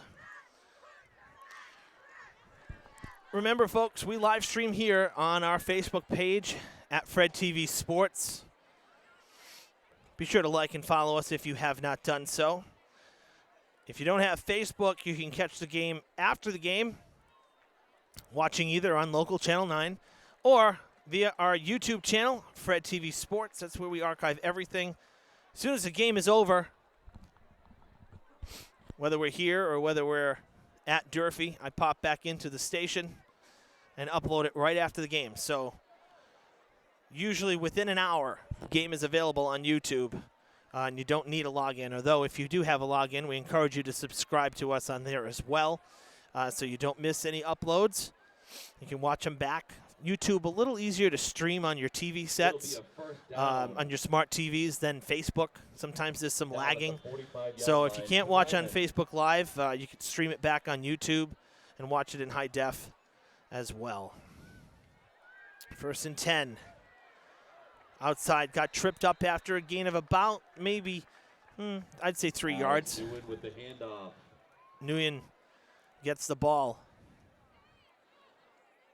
And they give him 3 yards before he lost his footing. Camera looks really good tonight, I have to say, the picture quality. We had a few technical issues last night for those who were watching boys soccer, which was a really good match over at Durfee. A 0-0 draw between Brockton and Durfee. The Hilltoppers at now 2-0-1 after the tie have not allowed a goal in 3 games this season. So that's an impressive start. And if you can blank Brockton, you had a good night, let me tell you. But we had a few technical issues with the camera last night, so it looks like the bugs are out a little bit. We were having some real issues with the focus. It wasn't holding focus for us no matter what we did. So looks a lot better tonight. Do apologize for those issues last night. Looks like we've worked them out this afternoon before tonight's live broadcast. Halfway through the third, 6 minutes gone, 6 minutes to go, and a 3rd and 8 after the loss of a yard on 2nd down. Passing. Out of reach. A little bit of contact, but not enough to warrant a flag. Back to pass, and it is incomplete. Peterson was That'll be a 4th defending, down and the it's Bengals. 4th and 8. And now Diamond's special teams will come out.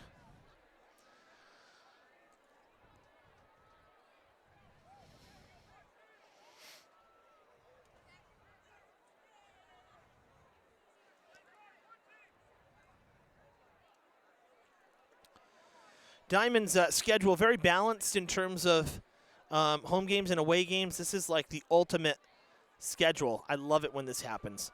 They were away last week. They're home this week. Next week they're away. Then on the 30th they're home.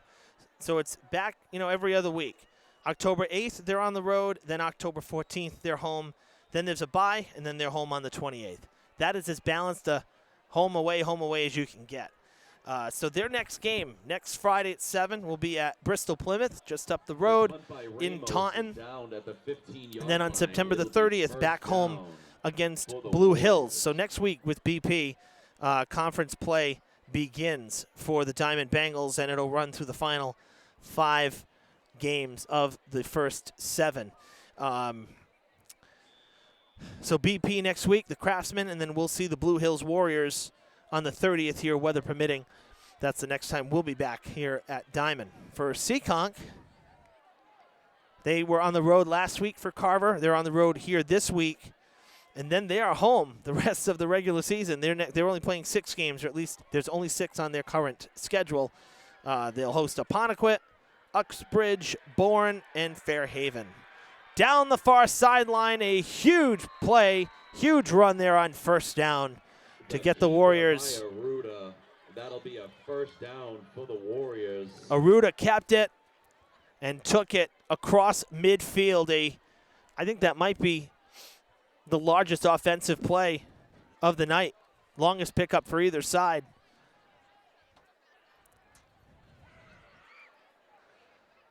Warriors in Bengals territory. They get first down and 10 at the 42.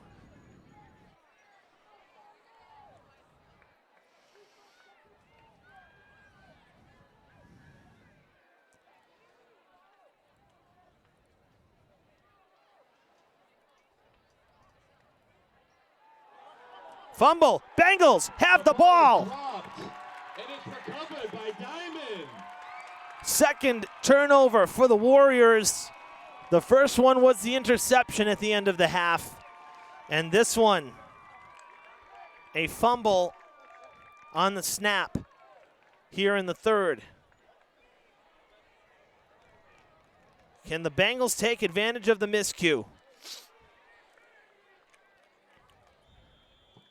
The Bengals looking for a spark. They'll start their drive at the 45-yard line. It'll be first down.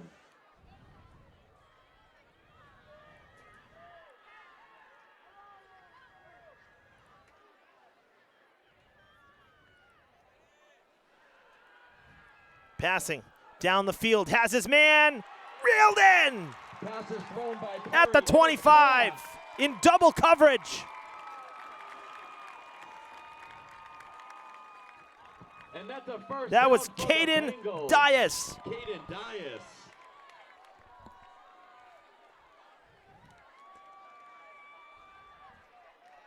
First and 10 at the 24.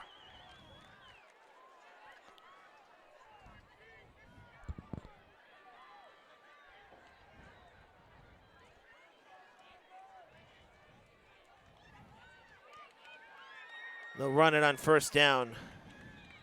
Handoff to Alex Newen. Newen with a pickup of about 4 yards.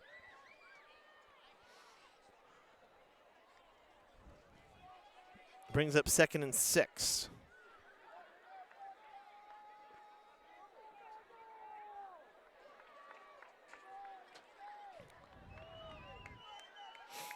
This crowd has been into this all night. It hasn't been really a dead spot. They're itching to go off here.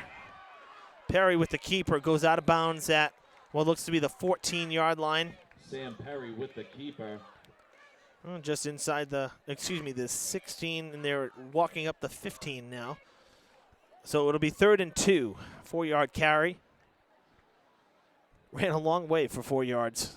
Those, you don't realize, you say, wow, he's running forever. He only got 4 yards. Well, when you're running sideline to sideline, there's a lot of ground there to pick up before you can, if you have to wait to turn up field. 3rd and 2. You got two chances added here. This is absolutely 4-down territory inside the red zone. Oh, almost got him to jump off sides. They're looking to bring the house here. And Newen is taken down for a loss. Newen with the handoff. It'll be 4th down.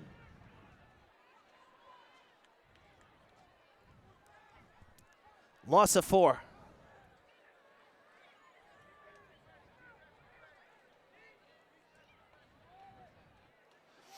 Fourth down and 6.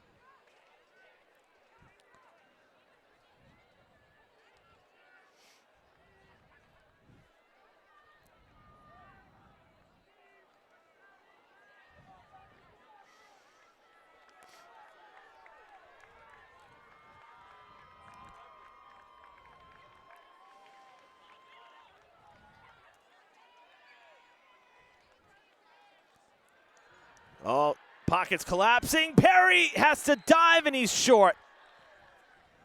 Under pressure. Escaped initially, but lost balance. And the Bengals turn it over on downs. Run by Perry. Got a result and a loss of downs. Warriors ball.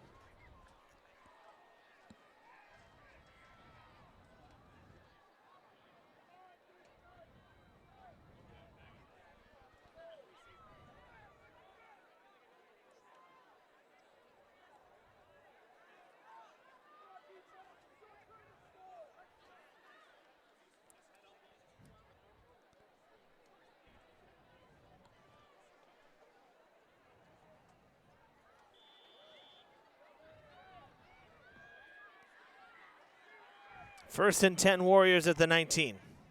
No, that's not the 19. They were further back than that. About the 17.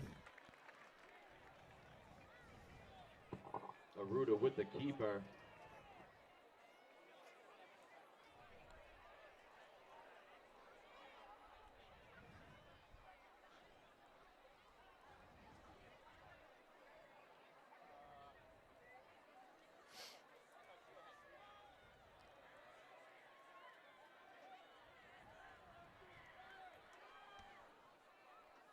Second down and about 2.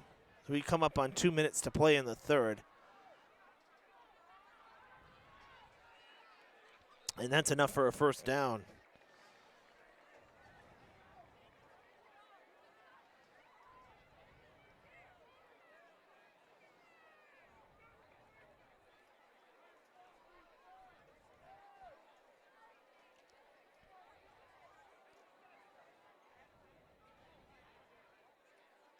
The run is enough for a first down for the Warriors.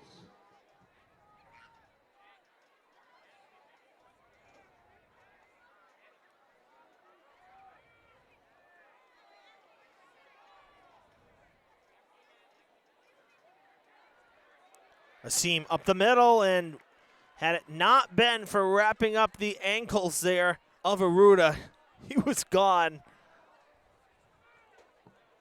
Jaden Aruda with the run. That'll be another first down for the Warriors.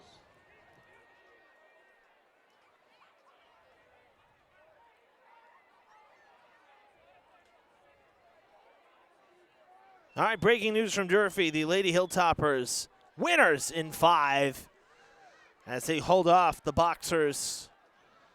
And we wish that injured player from Brockton, I don't know who it was. We don't have rosters in front of us, but we really wish her the best because it was a pretty ugly ankle injury. Reminded me a lot of Gordon Haywood. That was like, it was brutal. That was really ugly. Very rarely do you see a bad injury like that. So we wish her well, and hopefully it's not as bad as it looked. But the Lady Hilltoppers are victorious tonight at Durfee, so congrats to them. They've had a great start to the season in girls volleyball, and we'll be seeing them soon here on Fred TV as well.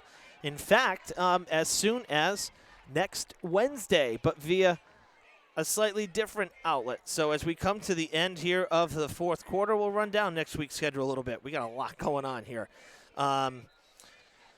If you like college football, if you follow UMass on their live stream, I'll actually be calling college football tomorrow from Cressy Field. So on Corsairathletics.com, 1:30 start against Framingham State. So if you want to watch some college football, tune in. That's unrelated to Fred. All right, so next week, Tuesday and Wednesday, DCTV, our friends up in Dartmouth, who we partner up with a lot. They now that Dartmouth and Durfee are in the same conference, they try to schedule the Durfee games quite a bit so that they know they got someone to broadcast. So I'll be up there on Tuesday, 4 o'clock, boys soccer at Dartmouth. DCTV, Dartmouth Community Media, live streams on their YouTube channel. They share it to their Facebook page. We will share that link as well once it's live. So live boys Durfee soccer at Dartmouth on DCTV, Tuesday at 4.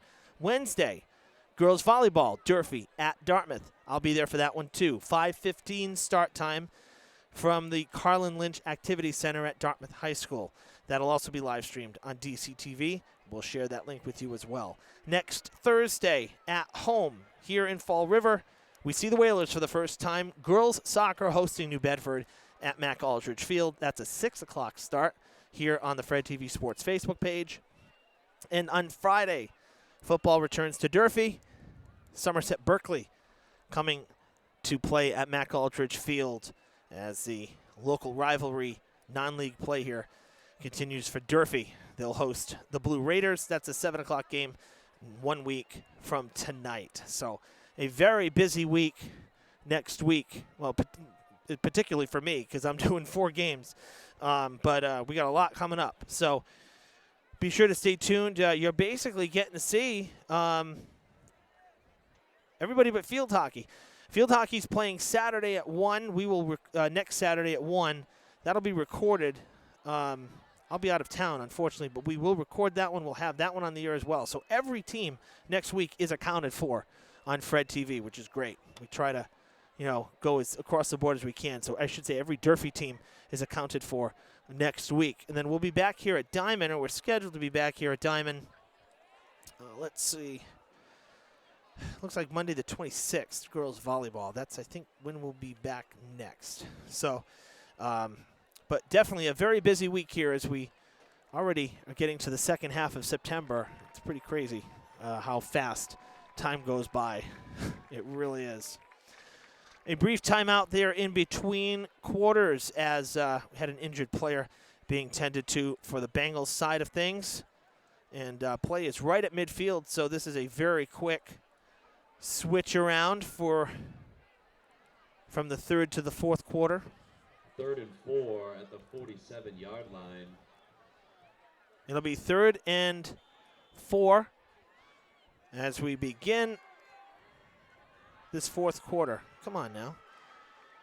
We just updated that and it's still showing third quarter. Let's give that another go here. Try it again. Down the field. Pass is complete to Kevin Crow, and that is enough. 4 Warriors, first down. Warriors with the first down here. Pardon the brief outage of our scoreboard here. Let's see if we got it back now. Hey, there we go.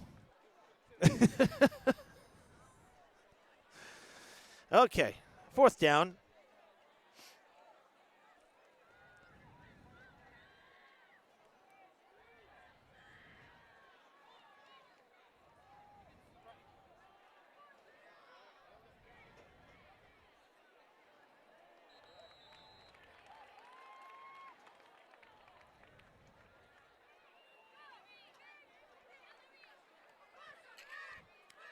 5-yard pickup. It'll be 2nd and 5.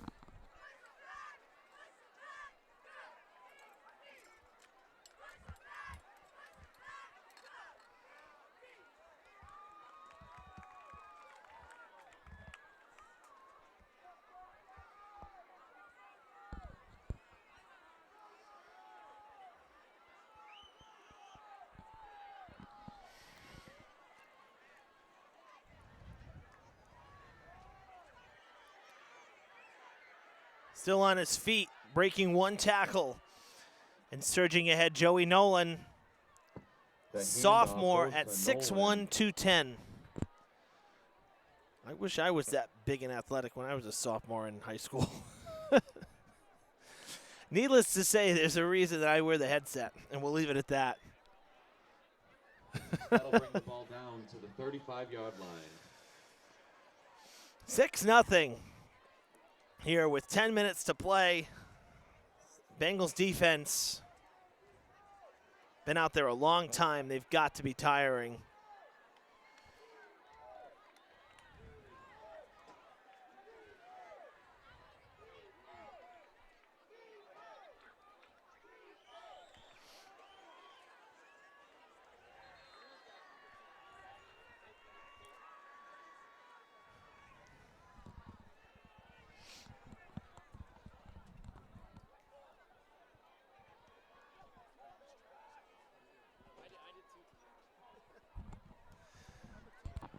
Second and 2. 2nd and 1. 2nd and 2 for the Warriors.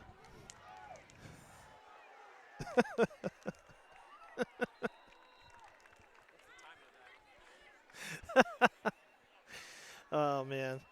I say 2nd and 2, and not a split second later over the PA. 2nd and 1. It looked like 2. It said 2 on the scoreboard. I'm going off of what they're putting up there.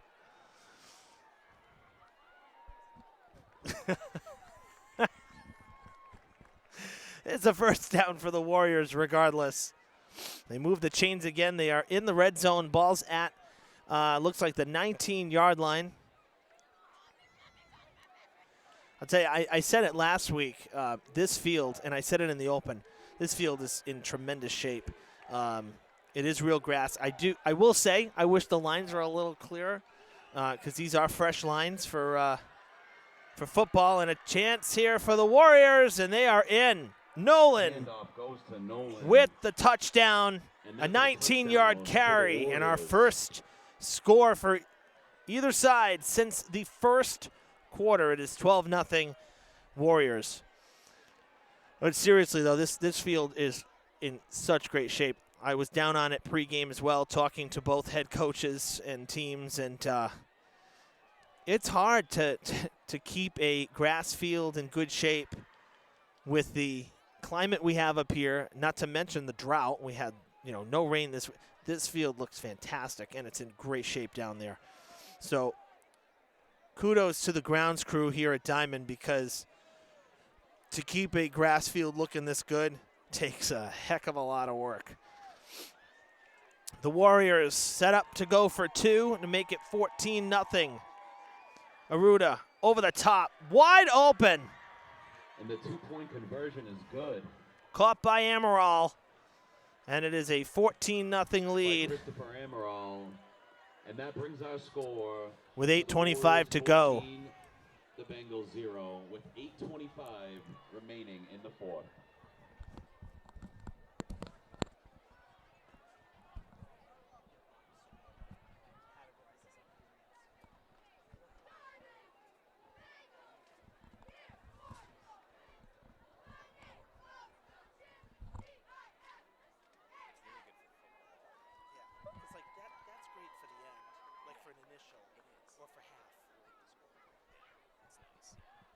Volleyball especially, too. Definitely, it's important for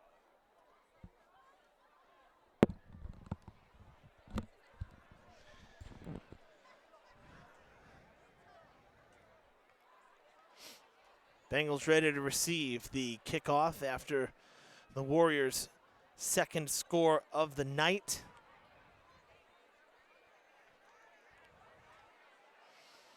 pretty still night. I'll tell you, when I looked at the forecast, I thought it was going to be a little colder. And luckily the breeze kind of held off. I mean, granted, we're in some layers, long sleeves, long pants, and whatnot, but I brought 2 jackets because I had no idea. It's usually Durfee gets cold in a different way than here. Here we usually get a little more wind because we're basically we're not much lower than the building. So the wind comes whipping over from Stonehaven right over the building, right to us.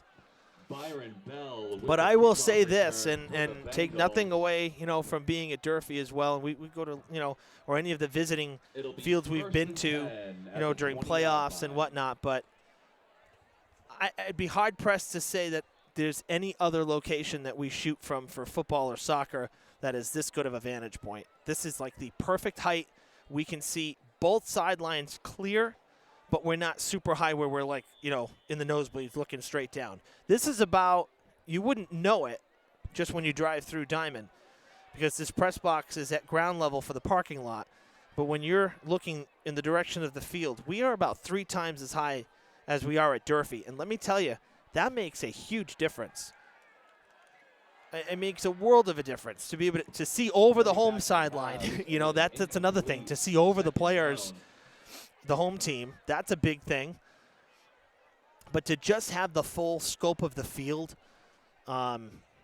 it really makes a huge difference for how this looks on TV. And I mean, I'm outside when we're here. I certainly could be inside, but this is a much better angle.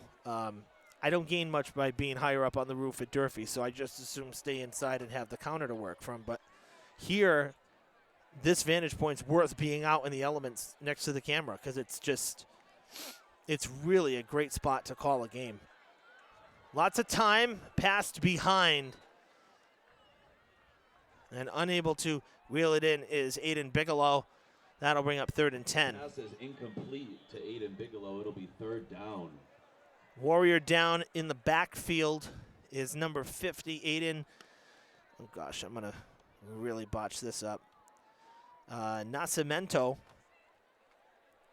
Slow to get up. Again, might be cramping up a little bit as the temperatures fall here.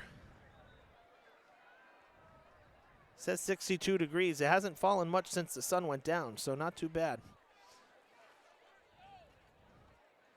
Next week's weather looks pretty good, except Tuesday's kind of iffy for boys soccer. Luckily for Dartmouth, they have an artificial field now, so they don't have to worry about mud. But not fun for the production crew, that's for sure. I know all about that. Passing on the run. Did he hold on? I think he came up with that. Did he catch that ball? Perry's pass is complete. It is. In I don't know, what, quadruple coverage? What do you call that? That's a great catch on 3rd and 10.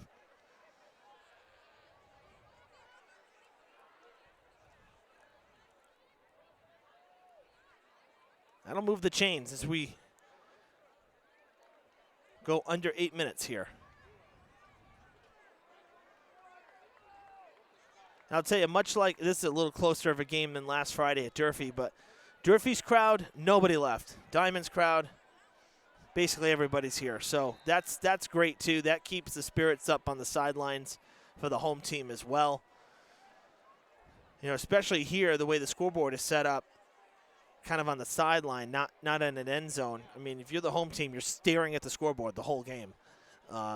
So you can see that you're down, and having the crowd behind you, nobody leaving, that goes a long way for the players down on the field.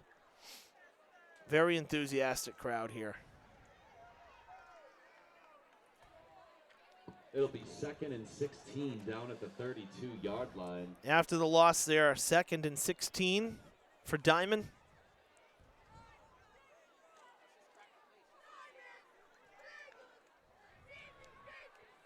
Passing a little bit. Looks like Bigelow there was cutting in, and he should have been going outside. Maybe a little miscommunication there on the route, because that was thrown for an out route instead of a cut back in. 3rd and 16.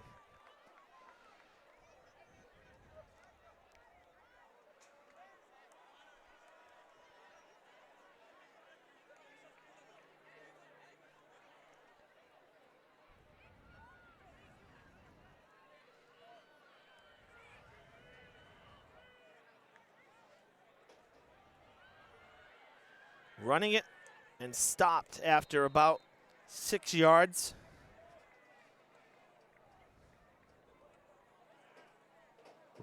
Handoff to Alex Newen. It'll be 4th down for the Bengals.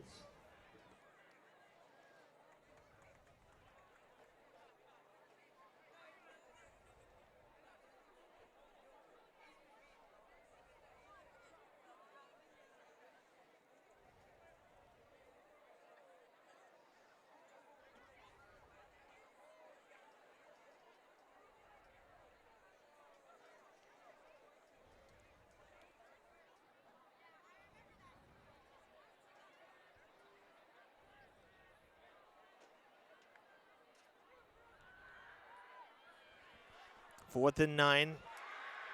It is picked off. Taken back up the far sideline. There's flags being flown. Perry's pass is intercepted. And the Bengals had to go for it, obviously. There's a flag down on the play.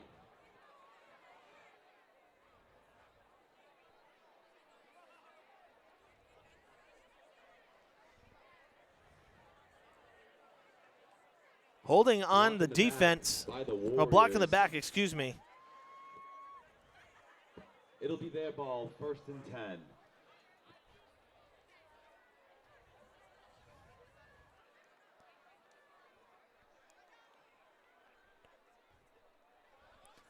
Penalty coming there after the pick, so Warriors will keep it. So the interception stands. And then the block in the back brings the ball back closer to midfield here. 5:38 to play.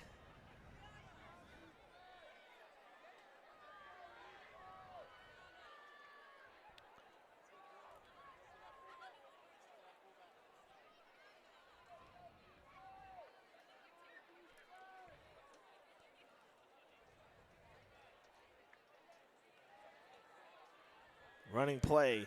Nolan. Hop, skip, and a jump over everybody. And did the lean make enough for a first down? It is. First down for the Warriors. That's a great run.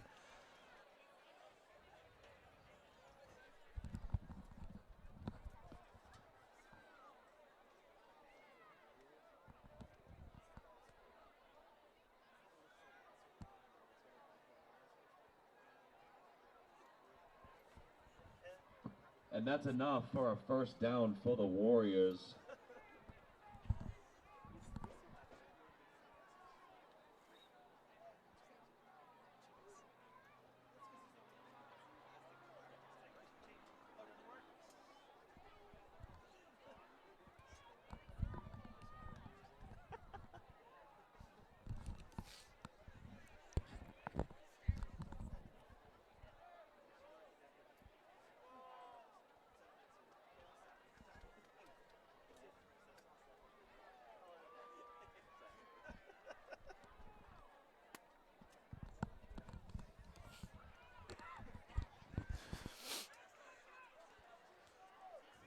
Clock rolling here, first down.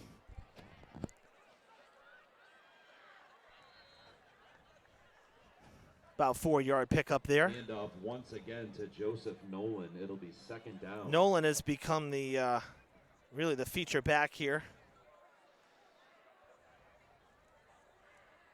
Ball placed at the 31-yard line.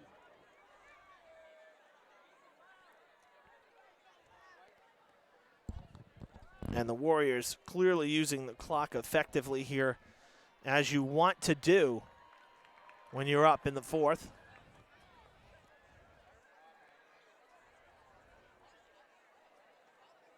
Taking your time in between plays, kind of a reversal here. Haven't seen too many breaks to the near sideline with the running game. It seems like everything's gone on the far side tonight. Another short gain, about 3 yards. Looking at 3rd and 3 from inside the 30.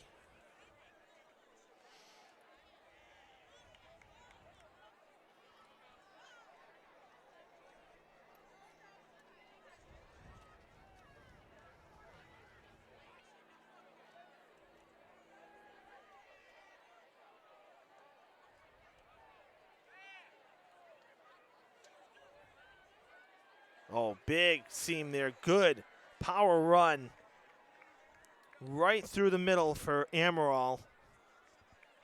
Another first down for Seekonk. Trying to wrap it up here at Diman and improve to 2-0. The rush is enough for a first down for the Warriors. 2 minutes and 20 seconds left in the game.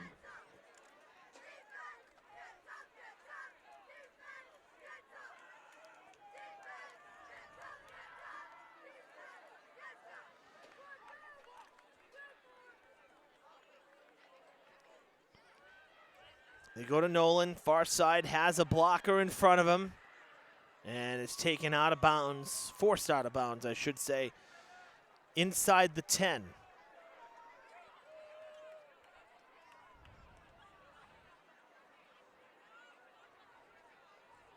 Nolan with the handoff. That's enough. First and goal from the 9. Yeah, from about the 10, kind of just inside the 10. Well, we'll call it the 9. First and goal from the 9. We are under 2 minutes here.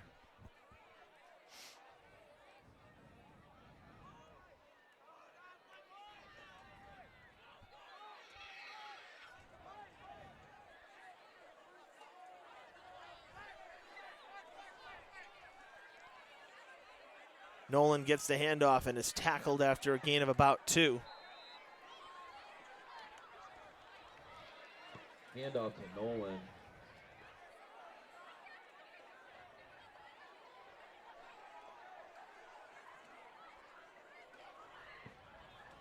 Timeout on the field.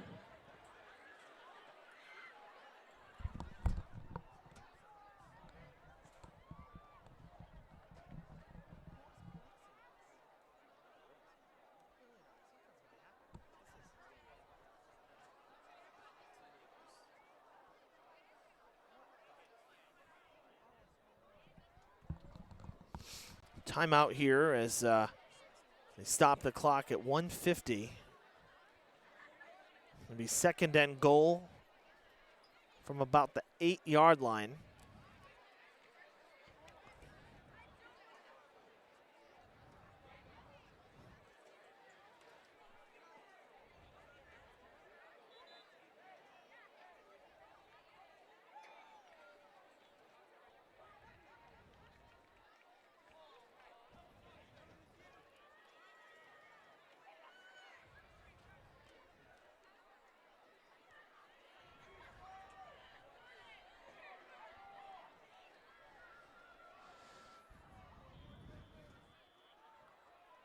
From the 8, second and goal. Warriors looking for more.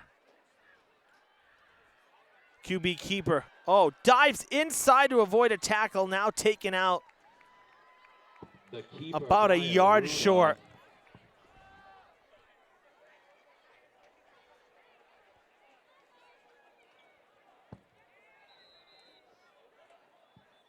That'll bring the ball down to the 1-yard line. Timeout, Diman.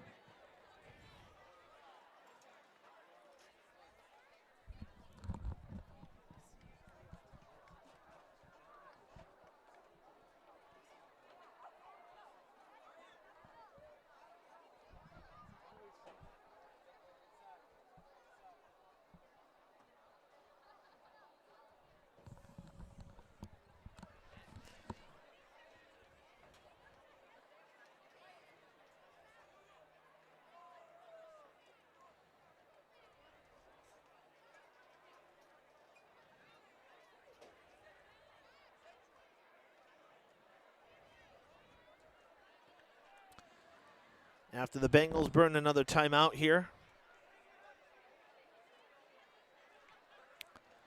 Third and goal from the 1 as the Warriors looking for 6 more before the end of the night. They go with the sneak, and it's good for 6. Touchdown, Warriors.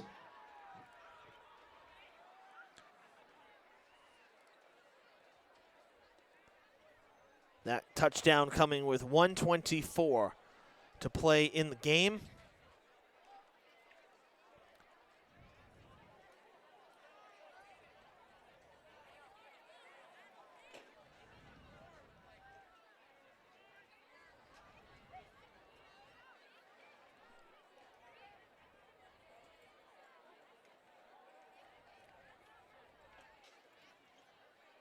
Going to kick here and go for an extra point.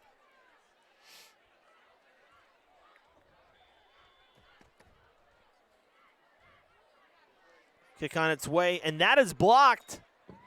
Another blocked kick. I'm impressed. That's twice tonight that special teams blocked the extra point for Diman, or the extra point bid for the Warriors. Credit Diman's special teams. Not too bad. Special teams is score to the Warriors 20, the Bengals 0. Special teams obviously a huge part of the game, and Diman's done a nice job on special teams tonight. The punts, the blocked extra points. That's again the Warriors 0 for 2 on that.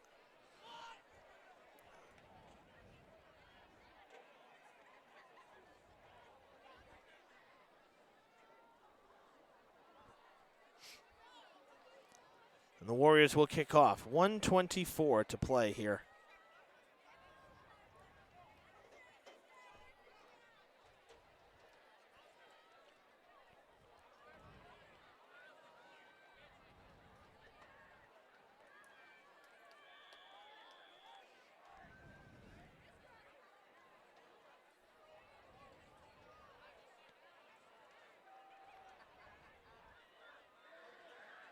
Bell takes it from the 20 and goes down around the 25. The kickoff is taken back by Bell.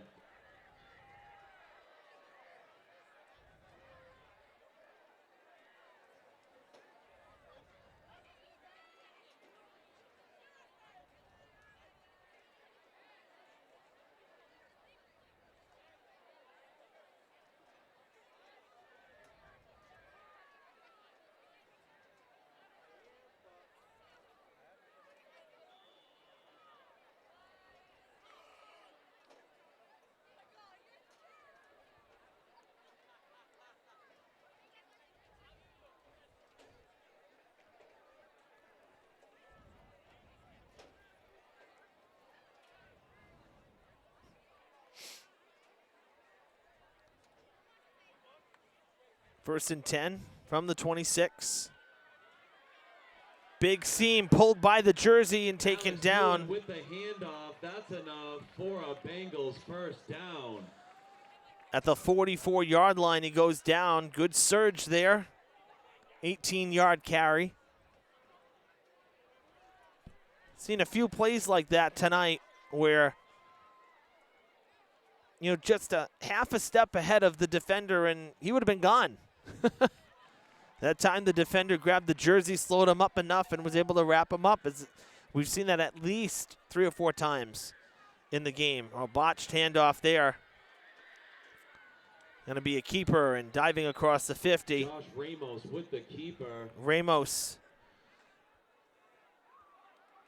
in there at QB for these final snaps. 30 seconds to play. It'll be 2nd and 2. The Bengals will run one more, it looks like. Ramos coming to the sideline to talk to Coach Barry as the clock runs down to 15 seconds. Let's see what they elect to do here. Not getting to the line with urgency, maybe just letting it run out. Yeah, that's what they're going to do. And that's the game, folks. Ladies and gentlemen, that'll tough night for the Bengals. I'll be honest with you, this score does not tell the story. This was a much closer game than the score shows. Diman certainly had some great opportunities that were squandered, whether it be miscues or the fouls. There were some flags early in the game that were very costly. So some of the chances that Diman was given, they weren't able to capitalize on, and that's really the key the key point there is capitalizing on your chances. So many times, if you win the turnover battle, you'll win the game. But tonight, Diman blanked.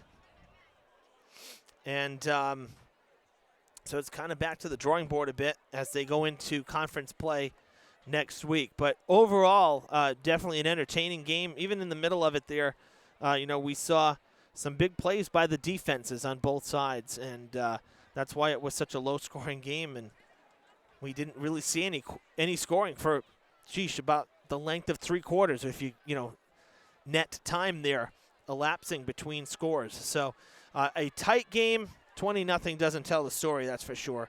But nonetheless, the Bengals get tagged with their first loss of the season. They're 1-1, and the Warriors improved to 2-0 here in fall 2022. Bengals will be on the road next Friday. The Hilltoppers are actually playing tomorrow. They're playing Taunton. I think they're going to be at Mansfield now. They were first going to be in Stonehill, and that got moved. I believe the last I heard is they're going to be at Mansfield because Taunton Stadium is not quite ready yet, their renovations. So Durfee on the road tomorrow, playing Taunton at Mansfield. Again, that was the last I heard. Durfee will be home next Friday, and that's where we will next have football from Mac Aldridge Field. All right, everybody, for Mike Fernandez and Anthony Granum, our camera operators tonight, I'm Evan Massoud. I hope you have a great weekend, and we will see you from Dartmouth, DCTV's coverage of boys soccer and girls volleyball, Durfee on the road next Tuesday and Wednesday. That's the next time you'll see me. Have a great weekend, everybody. Good night from Diman.